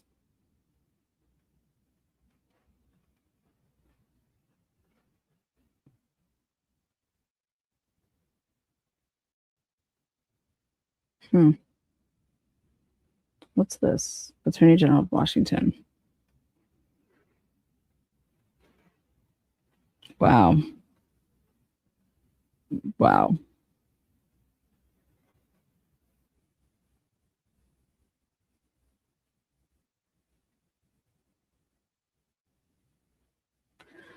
Meeting forward notification, parking data for investigation. Start Tuesday, 11:29, 9:30 a.m. and Tuesday, 10 a.m. Meeting. Parking data for investigation. Recipients, Cody Wilson, Aaron Collier.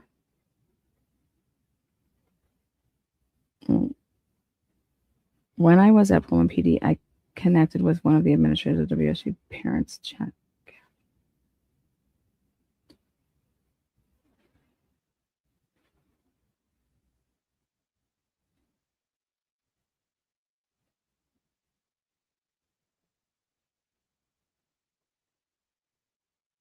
Oh my God. Okay. So, hey, Christina and Phil, just got to give you a heads up because I didn't realize when I was at Pullman PD, I connected with one of the administrators of the WSU Parents Chat Cafe Facebook group. He emailed me and the Pullman police chief last night asking what we were doing to increase safety on campus and in Pullman. So I just got to give you a heads up because I've been talking to people. Okay. Okay. Sounds good.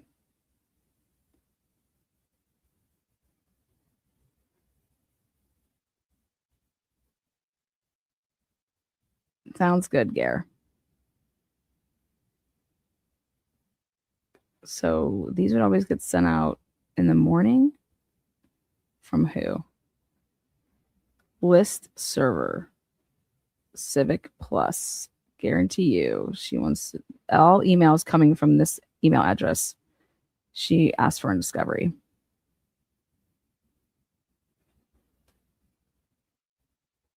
This is crazy.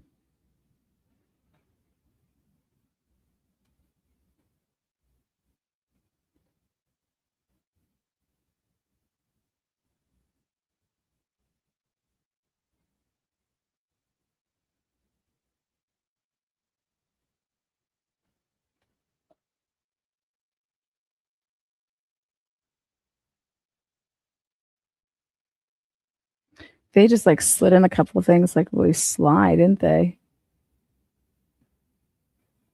Gary Jenkins. What a jankster. What's this shit?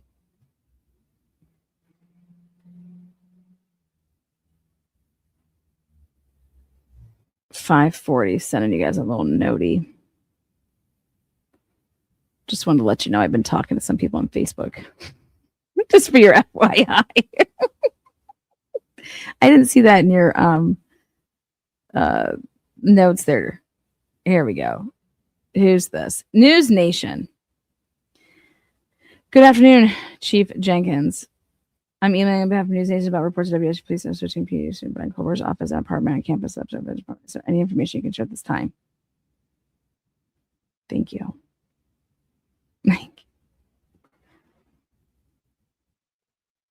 Hi, my name is Natalie, and I work for Ashley Banfield Show on News Nation. We were doing a show tonight about the arrest made. What do you got for me? Would you like to discuss this or what? No, I mean, I discussed with people earlier before we arrested somebody.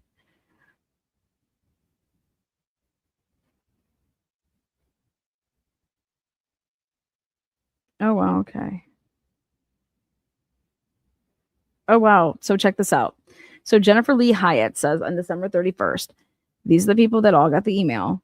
Okay. And then outreach letter sent to students from the Dean of Students office on 12/31. And this is how it goes. Attached is a copy of the outreach research support letter we are sending out to students today from our Dean of Students office, specifically from Dr. Heather Case, Assistant Dean of Students, overseeing our care case management team.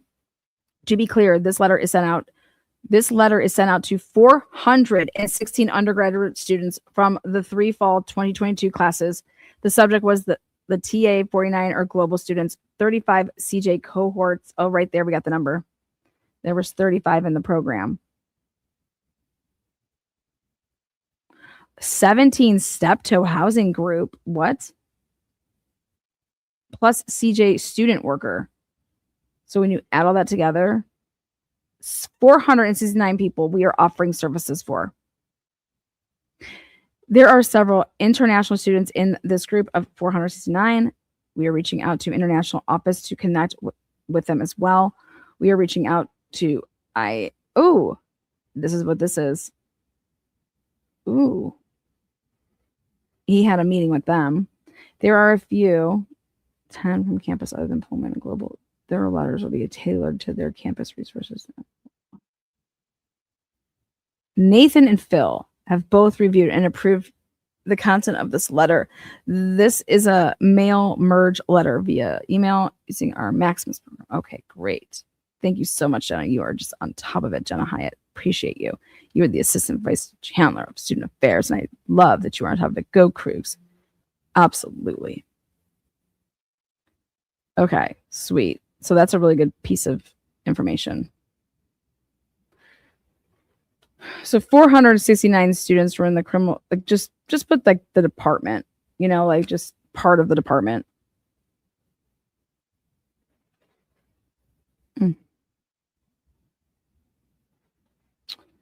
What the fuck is this?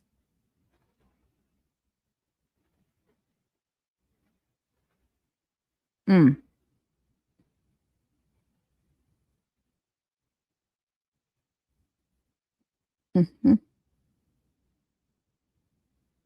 Mm-hmm. Media contact. If contacted by a member of the media, you always have a choice to speak with them or not. If you are receiving unwanted contact from the press, you may direct their inquiries to Phil. You may. It's your choice. Interesting. Interesting that this is what the letter says, but I'm curious what they were told in person. Oh, you can restrict your directory information. This will remove your contact information from the WSU web directory. And when a third party contacts WSU for information, they will be told, we have no information on that individual. Oh my God. Okay. You can change your email settings to only contacts. Oh, wow. So remember when everything went down? This is why. Gary Jenkins, Latah County Jail. I respectfully request that the attached documents be served to inmate Brian Kohberger birthday. What? On behalf of WSU. If you could also have Mr. Kohberger sign acknowledgement of receipt of the WSU key return document. Gary Jenkins. Mr. Kohberger. Dear Brian, I am writing you to follow up his December 30 notice. Emergency suspension letter. Ooh, so this is your notice of emergency suspension letter previously sent and which you received while in the Monroe County Correctional Facility. Wow, okay, so this is proof that he was not fired. He was not fired prior to anything. This is proof. There you go. Jesus Christ. The lies of these people. Where's that crazy bitch Gigi? Fucking take a link. Let's go. Let's go. Let's go. I want you to come on my channel and I want you to tell me that Gary Jenkins is a liar. Because I would believe it, right? He's a liar. This could all be lies. Because remember, they're covering for their asses. But I think that they would cover the other way. Just like you got a letter in December that we fired your ass. Brian. You hear me, motherfucker? You hear this loud and clear, Brian. Who's got time for this shit? So this is why your response deadline within 10 days of issuance is extended to January 20. This is why his parents reached out, is because of this letter. The Center for Community Standards will investigate the allegations that are the basis for this interim suspension. A conduct hearing to determine your responsibility for the allegations will be held as soon as feasible from the date you receive this notice until this emergency suspension is lifted earlier. For more information, they went ahead and called Jennifer Hyatt. Thank you, Jennifer. Making it pop. What is this shit? Oh, okay.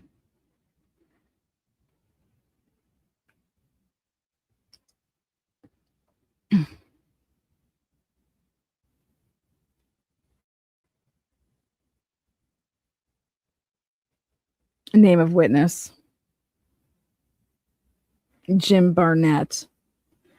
Gary, Jake, I'd like to introduce myself. I'm one of the admins for the WSU Parents Chat Cafe Facebook group. Here it is. We are a parent-run group for parents of WSU students. We currently have over 10,500 members. I had developed a line of communication with Gary when he was Pullman PD chief and would like to keep that going with you.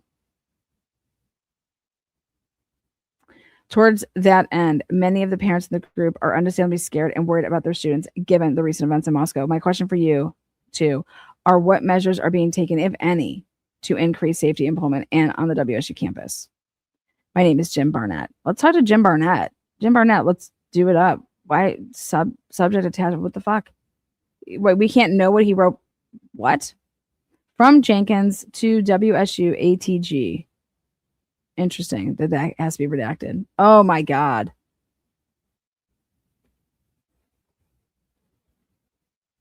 Oh, here it is. Ames data. Oh, there we go. Ames data. And that was on December 2nd. So Gary Jenkins all up in this shit. All up in the shit. He wasn't like keeping stuff like, please. But why are you looking at license plate reader images and data, Ames data, WSU permit data, excluding names of persons? excluding names of person purchasing or otherwise associated with the permit. What?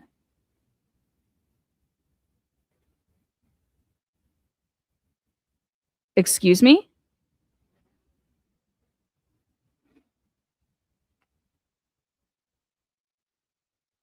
Oh, shit. I wonder if they need, oh my God, I just thought about, they couldn't just do that.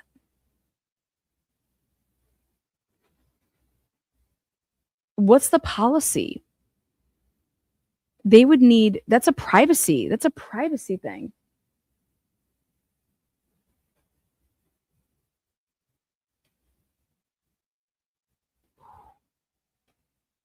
TGIF from the 330, take this job and shove it. I'm getting drunk on my day off. Get some man. Love it. What's up, Dingo baby? What you doing? Where you at? I just saw you pop in. There you are. What's up, girlfriend? What's up, my man? How you been doing? All they ever do is lie in this case. I know, right? Straight fucking lies.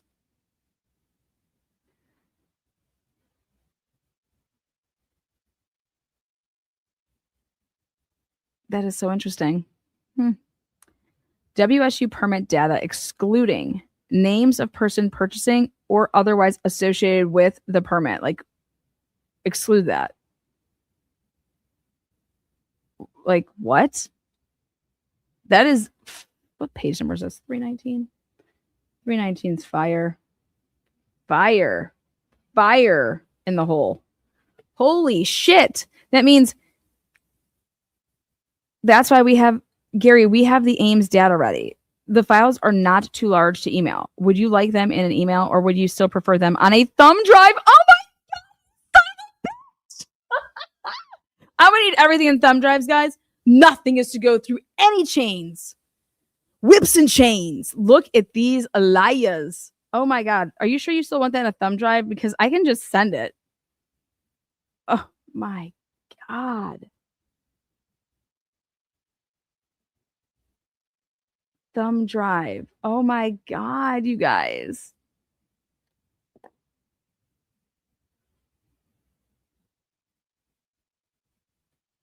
Oh my God, I'm just blown away. Not really. This is how they do it. Thumb drives and drop boxes, bitches. When people are asking you to send thumb drives and drop boxes, these people make me sick.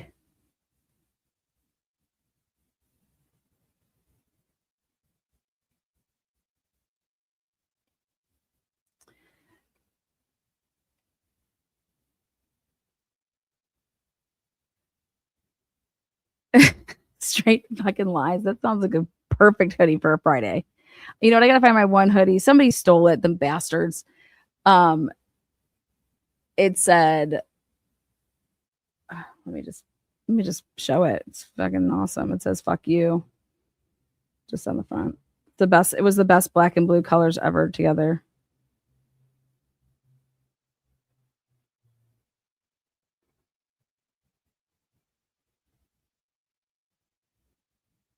See if it picks it up in my. It's a selfie that I did, so it should pick up the FU. If I just type in. Oh, Lana, your selection of searches for FU is, oh, perfect. Is over 1,000. That's just great. How can I limit it? How about hoodies with FU on it? Too funny, man. Too funny. That is funny as hell. We'll just do some filter options. Let's do photos. Okay. Yeah. Well, that's funny. This says "fuck you too."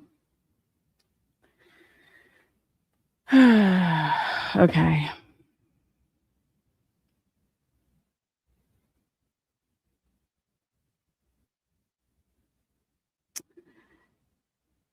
I don't live here, but my roommate does. Is still.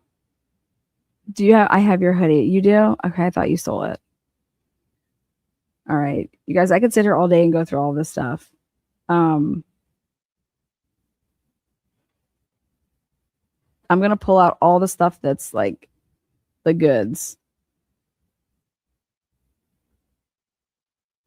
Thanks. Statement is now live. We are posting on WSU Pullman social media channels and sharing those on. He's just a little liar. He's a little liar.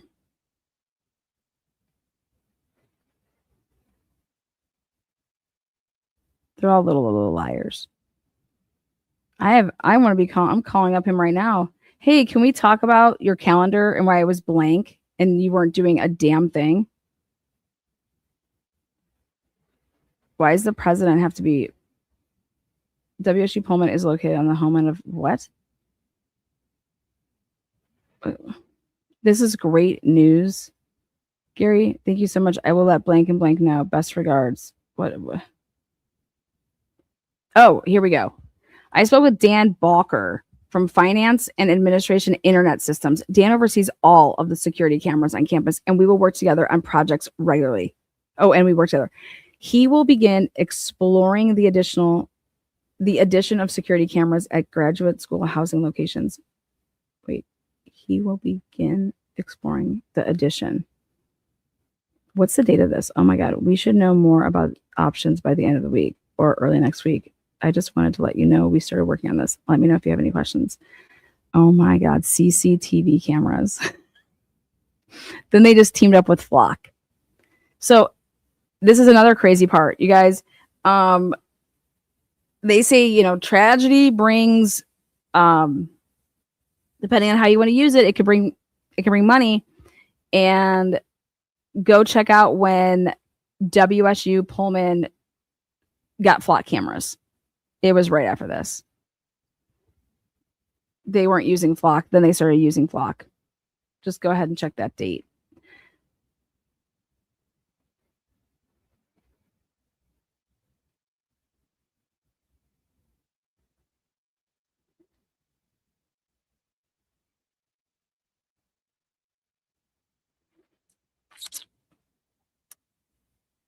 I will make contact with Moscow Chief or Captain this morning to see if there is anything new. November. Look at this. November 21st, 2022. JAMA. I will make contact with Moscow Chief or Captain this morning to see if there is anything new. I offered assistance hours after they discovered the murders. They have not taken me up on that offer, but they have since received substantial assistance from their law enforcement partners in Idaho and the FBI. How would you know that? And I'm just wondering if this was like a confirming a live 12 p.m. PCSE interview with Martha McCallum. Yes, I can talk about the investigative process and balancing the sharing of details. I can talk about what we have been doing at WSU to keep our community safe. FYI, I was the chief of police at the city of Pullman Police Department for 12 years before I recently became a chief of the Washington State University Police Department. Yeah, Gary. We need to hit up JAMA. JAMA, because I want to know if JAMA has that live. Confirming a live 12 p.m. PST interview with Martha, November 21st, 2022. Gary, a few quick questions. Do you plan to speak with the Moscow Police Department before the interview? Are you kept in touch as your university is so close? I know you mentioned that you had offered to help. Have they taken you up on this? We would like to discuss how these investigations, especially ones of this magnitude, take time. Would you be able to walk us through the process and how sharing details is a balancing act? We know how frustrated these families do. Anything else you're able to share? Where's the first email?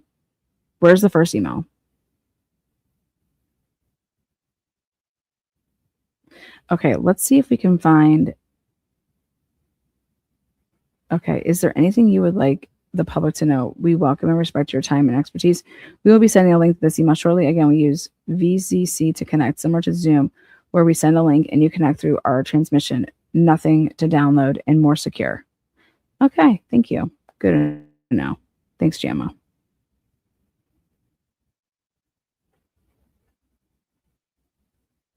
Would you be available to join Jennifer Griffin for a live 3 p.m. Eastern Standard interview? I'm reachable. Thanks. Got it. I am connected. Thanks.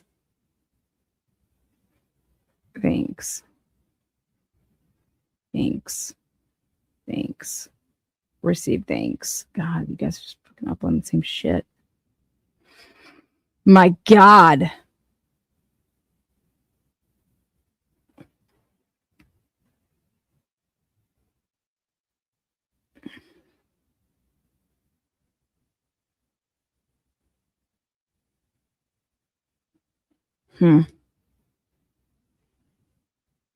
Okay, so wait, what did he say? Hold on a second. Let's go back to his little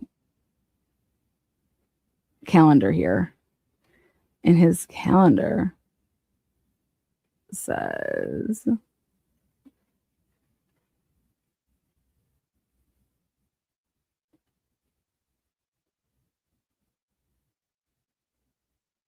okay. 11:45 a.m., 12:30, Martha McCallum interview. That's Fox. Okay.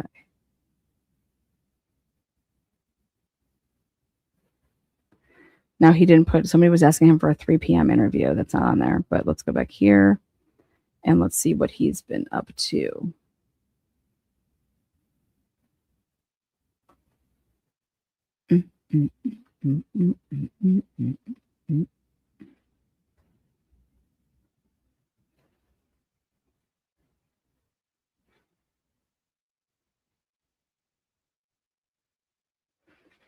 Eight 8:30 follow-up.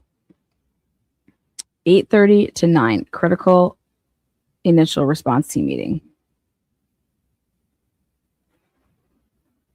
Response planning.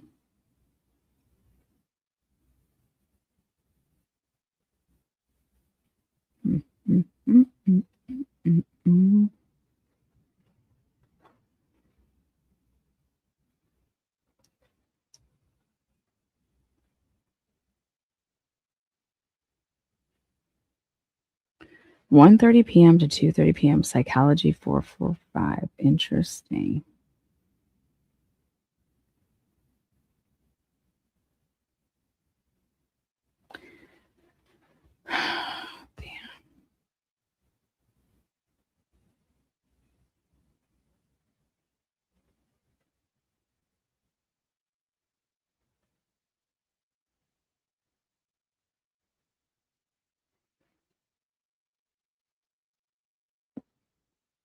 $1:30 to 1 to 1:30 Moscow PD press conference. Yep. And then 5:30 to 6:30 Moscow PD briefing.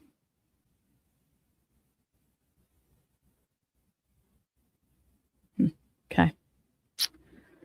We got you, Jer.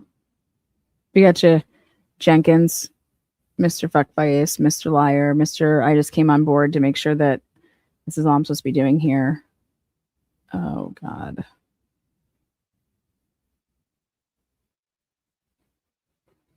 All right.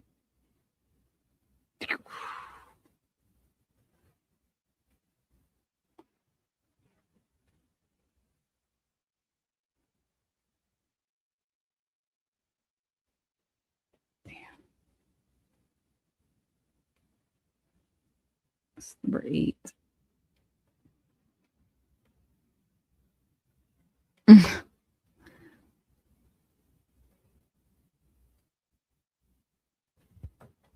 Crazy.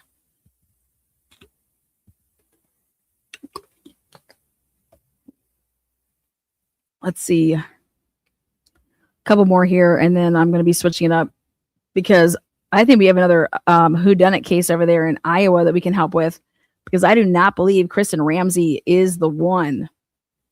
In fact, it just seems all but like totally obvious, but we got nothing on that broad.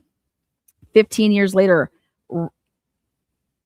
a realtor that was shot and killed in the town home where it was like the model where you have like offices at, where the model's like, hey, come here, check it out. Oh, you guys want to get a condo here, whatever. She was shot. This girl named Ashley Oakland was shot inside the model home where her office was. She worked. There was another person's office there. There was a couple people that worked back in there, but a woman named Kristen Ramsey was there. She was in her 30s. Ashley was 27. And this happened 15 years ago. She just was arrested last month, March. And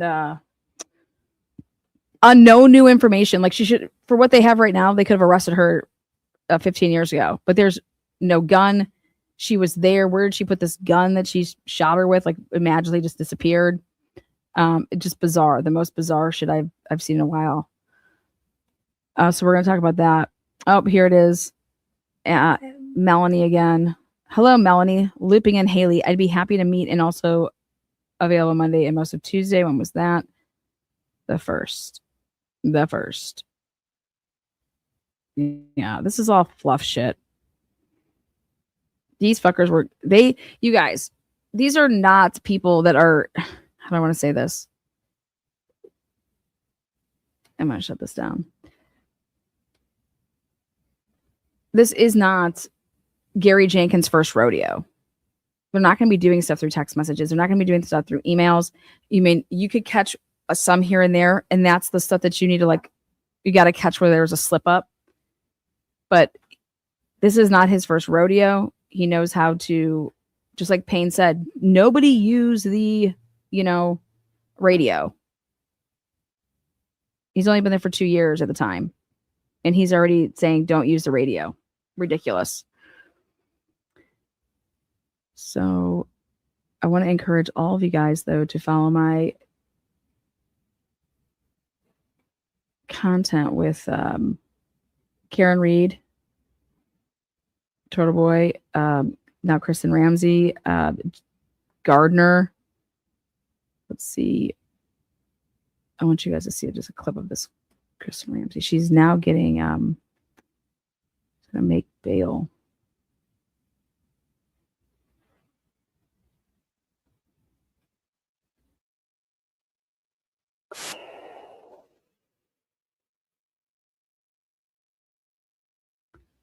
The woman accused of murdering Ashley Oakland is getting her bond lowered from $2 million to $500,000. The judge's ruling came down this morning. KCCI's Laura Terrell is tracking this major development for us this afternoon. Yeah, it is a major development. Ramsey will be able to be released if she posts 10% of her $500,000 bond. That's $50,000. If released, she'll need to wear a GPS monitor 24/7. She can't possess or consume any controlled substances. Ramsey is charged with first-degree murder in the death of West Des Moines realtor Ashley Oakland. Investigators found Oakland shot to death in a model townhome more than 15 years ago. Ramsey was the sales manager of the company that owned those townhomes. Prosecutors say a witness saw her at the crime scene shortly after hearing gunshots. Ramsey's defense claims she's innocent and says the state has no new evidence 15 years. Yeah, she's there because she's supposed to be there. You know what I'm saying? Damn. They are wild. Wild right now. I have no idea why this arrest comes 15 years later. We're digging into it like hardcore digging in. There's crazy circumstances that surround this shooting, because after this shooting, 2 people, of which one was successful in attempting suicide, okay, that worked with Ashley Oakland. That happened, this happened in April. The suicide was in June of the same year. So just it was, I think, 6 weeks, and 6 weeks later. Then, like I said, another person attempted suicide, and the person that was successful in suicide had a black SUV, and a black SUV was reportedly seen at the townhome at the time of this murder. Who just walks into a townhome and just shoots somebody twice, and then flees. They shot her once in the like the chest and then once in the head. And there's just, what's the motive here? Why would this, there's no motive. They just worked together, but they weren't in the same capacity. She was a realtor, like you guys just heard. The other one was like the sales manager. Later. Now, the judge's ruling also says Ramsey cannot leave her home in Woodward unless she has a scheduled meeting with her attorney, court hearings, or medical appointments. And I'm digging into that 16-page ruling now. We'll have much more coming up at 4, 5, and 6. Yeah, you've already been hard at work at this afternoon. Laura, is there any idea if Ramsey will actually be bonded out today? We asked. We don't have the answer to that. But as of right now, Jody, she is still in the... She should be on her own recognizance. This is pathetic. There was a $2 million bond. $2 million. Now it's reduced to $500,000, and you can pay 10% cash, $50,000. So who the fuck has that type of money? Even $50,000. I mean, come on. These people are ridiculous. Okay, she is not a flight risk, and she is not a danger to society. I'm sorry. She's been out here for 15 years, and what has happened? Nothing. Okay, this is ridiculous. Dallas County Jail. Okay, we don't. You are not supposed to use the. You are innocent until proven guilty, but more importantly, you are not supposed to be able to use holding somebody on a financial bond like that. You're not supposed to use it for these reasons, to make it so that somebody cannot get out. Like, that's what it was. That's what you're not supposed to be able to do. Stuff is just sickening. So I'm going to be breaking down, because her lawyers put in her first discovery requests. It's interesting. It's interesting because they're like, we need all of this stuff from the past 15 years. And now we found out that the prosecutors are like, yeah, by the way, we have a lot of lost evidence. Excuse me, lost evidence. If you're ever going to talk about like interviews with people, I'm going to go nuts. The reason that they arrested her, from my understanding, that the reading that I've been doing, is because her story, that when she talked to the police, she talked back in 2011. And then when she was just like re-interviewed in 2026, her, there was, they say that it was inconsistent with what she said back in 2011. Well, I hope it would be inconsistent. 15 years later. And guess what? Her team is saying that, yeah, well, when you interviewed these other people, you provided them with, here, this is what you said. Here, these are your statements from 15 years ago. They got to look at that before then talking to the police. That didn't happen to her.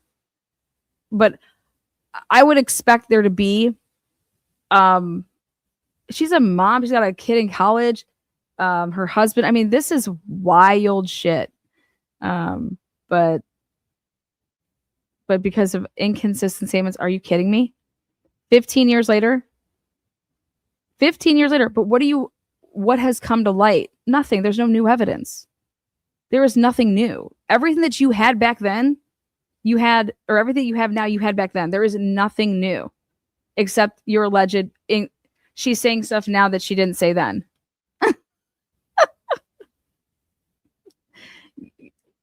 I'd hope so. Unbelievable. There's no DNA. There's no nothing. There is absolutely nothing in this case. There is no murder weapon. If you were working with somebody and you shot somebody, right? You had to have a gun, right? Yeah. Where's the gun? She was right. The police talked to her right there at the place. Where's the gun?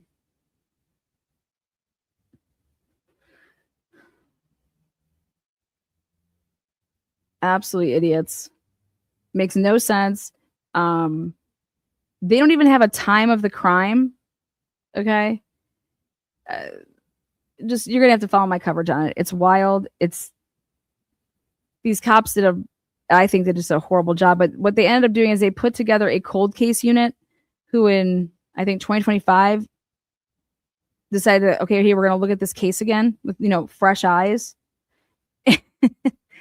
And there's just nothing new that you guys got that I have seen yet. So this new cold case unit, they did a secret grand jury to indict her. Wait till you see these facts. It's wild. It's just absolutely crazy. Again, this is the Kristen Ramsey, Ashley Oakland, Iowa realtor case. This happened 15 years ago, but they just arrested this woman a month ago. It's nuts. Now, I want to tell you guys another thing I want you to look at.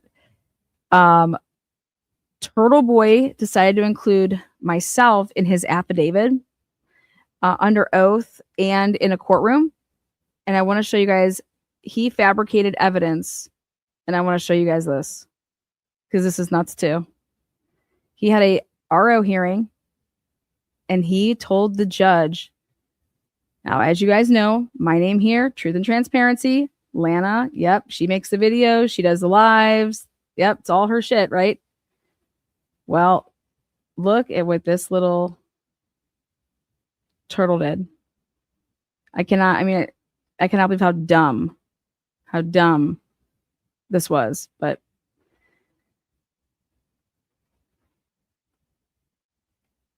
take a look at this shit.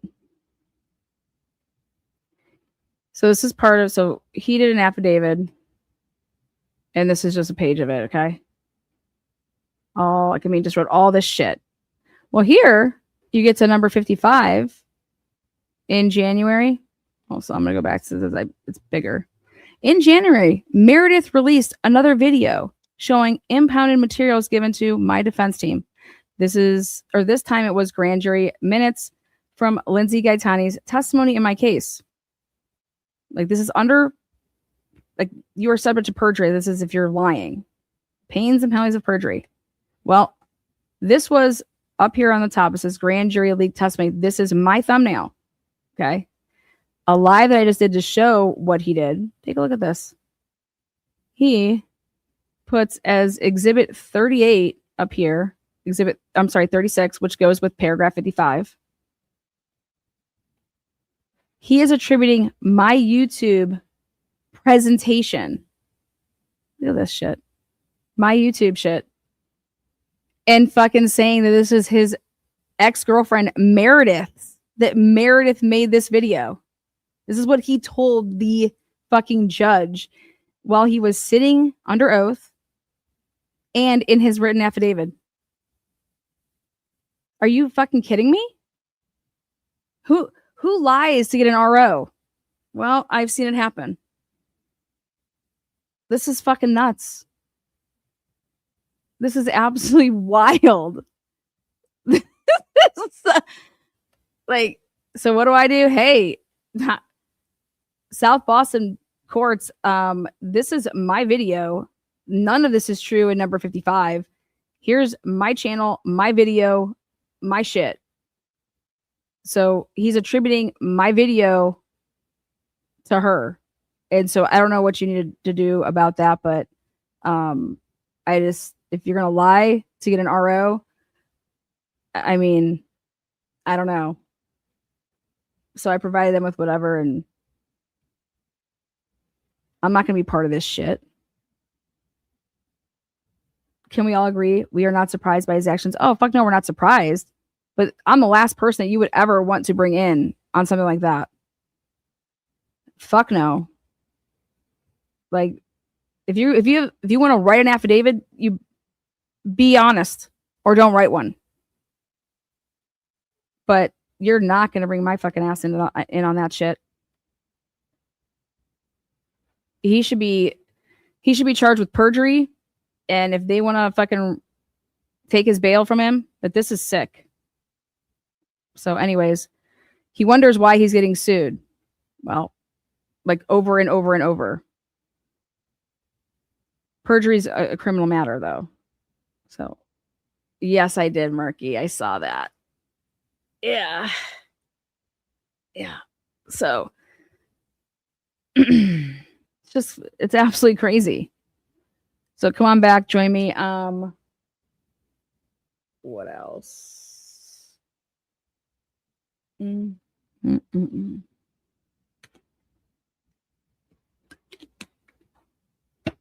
Let's talk about it. This is Tina with What the Fuck Translation Services. You know that's right. You know that's right. And it's just like, God damn, man. And then he fucking just tells the world how I don't give receipts to the internet. I give receipts to the judge. Motherfucker, your receipt is fucking perjury. This is absolute 1000% perjury. And you didn't just do it in an affidavit. You then testified to it. You then said that she's the one that put out a video right here. In January, Meredith released another video showing impounded materials to give to my defense, given to my defense team. Meredith did not put out that video. Why would you lie about that?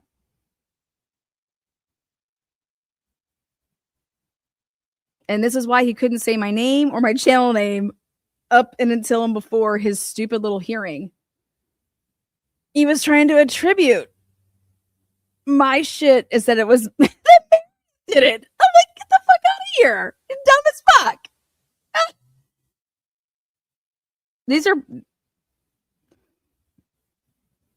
This is the type of stuff that makes you not credible with a jury. Okay. So this is the type of stuff that Cosgrove would be using in a criminal matter when he has to do all of this shit in November. And you know, he just got sued. You guys know he just got sued again, right? He didn't just get sued from Jen McCabe, Colin Albert, Brian Albert, Brian Higgins. There is a woman that just sued him for lying about her having cancer. Like, what? Yeah, he was telling everybody that this woman didn't have cancer. And I'm just like, why do you have the stupidest argument? Like, what? Why? How does one let them get sued because of that? Like, what? You guys, it's just a head shaker. But this shit right here, don't drag me into your shit. I'm the last person you want to drag in because I will fucking handle it. And I don't play. And so I went to South Boston with it. And I went to the right proper channels. And I said, I'll be happy to fill out whatever and say who I am, you know, on the record and all this. But this Meredith, this is me. This is my channel. Never had spoken to Meredith in my entire life. She has nothing to do with my channel. And you could see on the video, it's me and actually Bella, because she was reading I was reading one of because it was back and forth dialect. It was like the court. It was the prosecutor, Mello, and Lindsay Gaetani. And Bella was playing Lindsay Gaetani, and I was reading the Mello questions to ask her, you know, the back and forth dialect. And it was just nuts that he is attributing this to her. But if you need to lie, and that's just one of them. I mean, he's lying all over the place. But if you need to lie to get an RO, I definitely think that you should be slapped with one. And that person right here should be winning her. Like, yep, we're going to go ahead and protect you from him. Here you go. So, wasn't it leaked before? I don't know. I read it out loud and it was leaked. So we did we used the dialect from the transcripts. So, all right. Well, join me right back. Live again, breaking up these lives. Thank you to all the Idaho watchers. There's still so much to break down these WSU documents. We will be doing it again. And I think we saw Gary Jenkins. What the fuck? All right, join me back here in a little bit. Thank you guys. Peace out.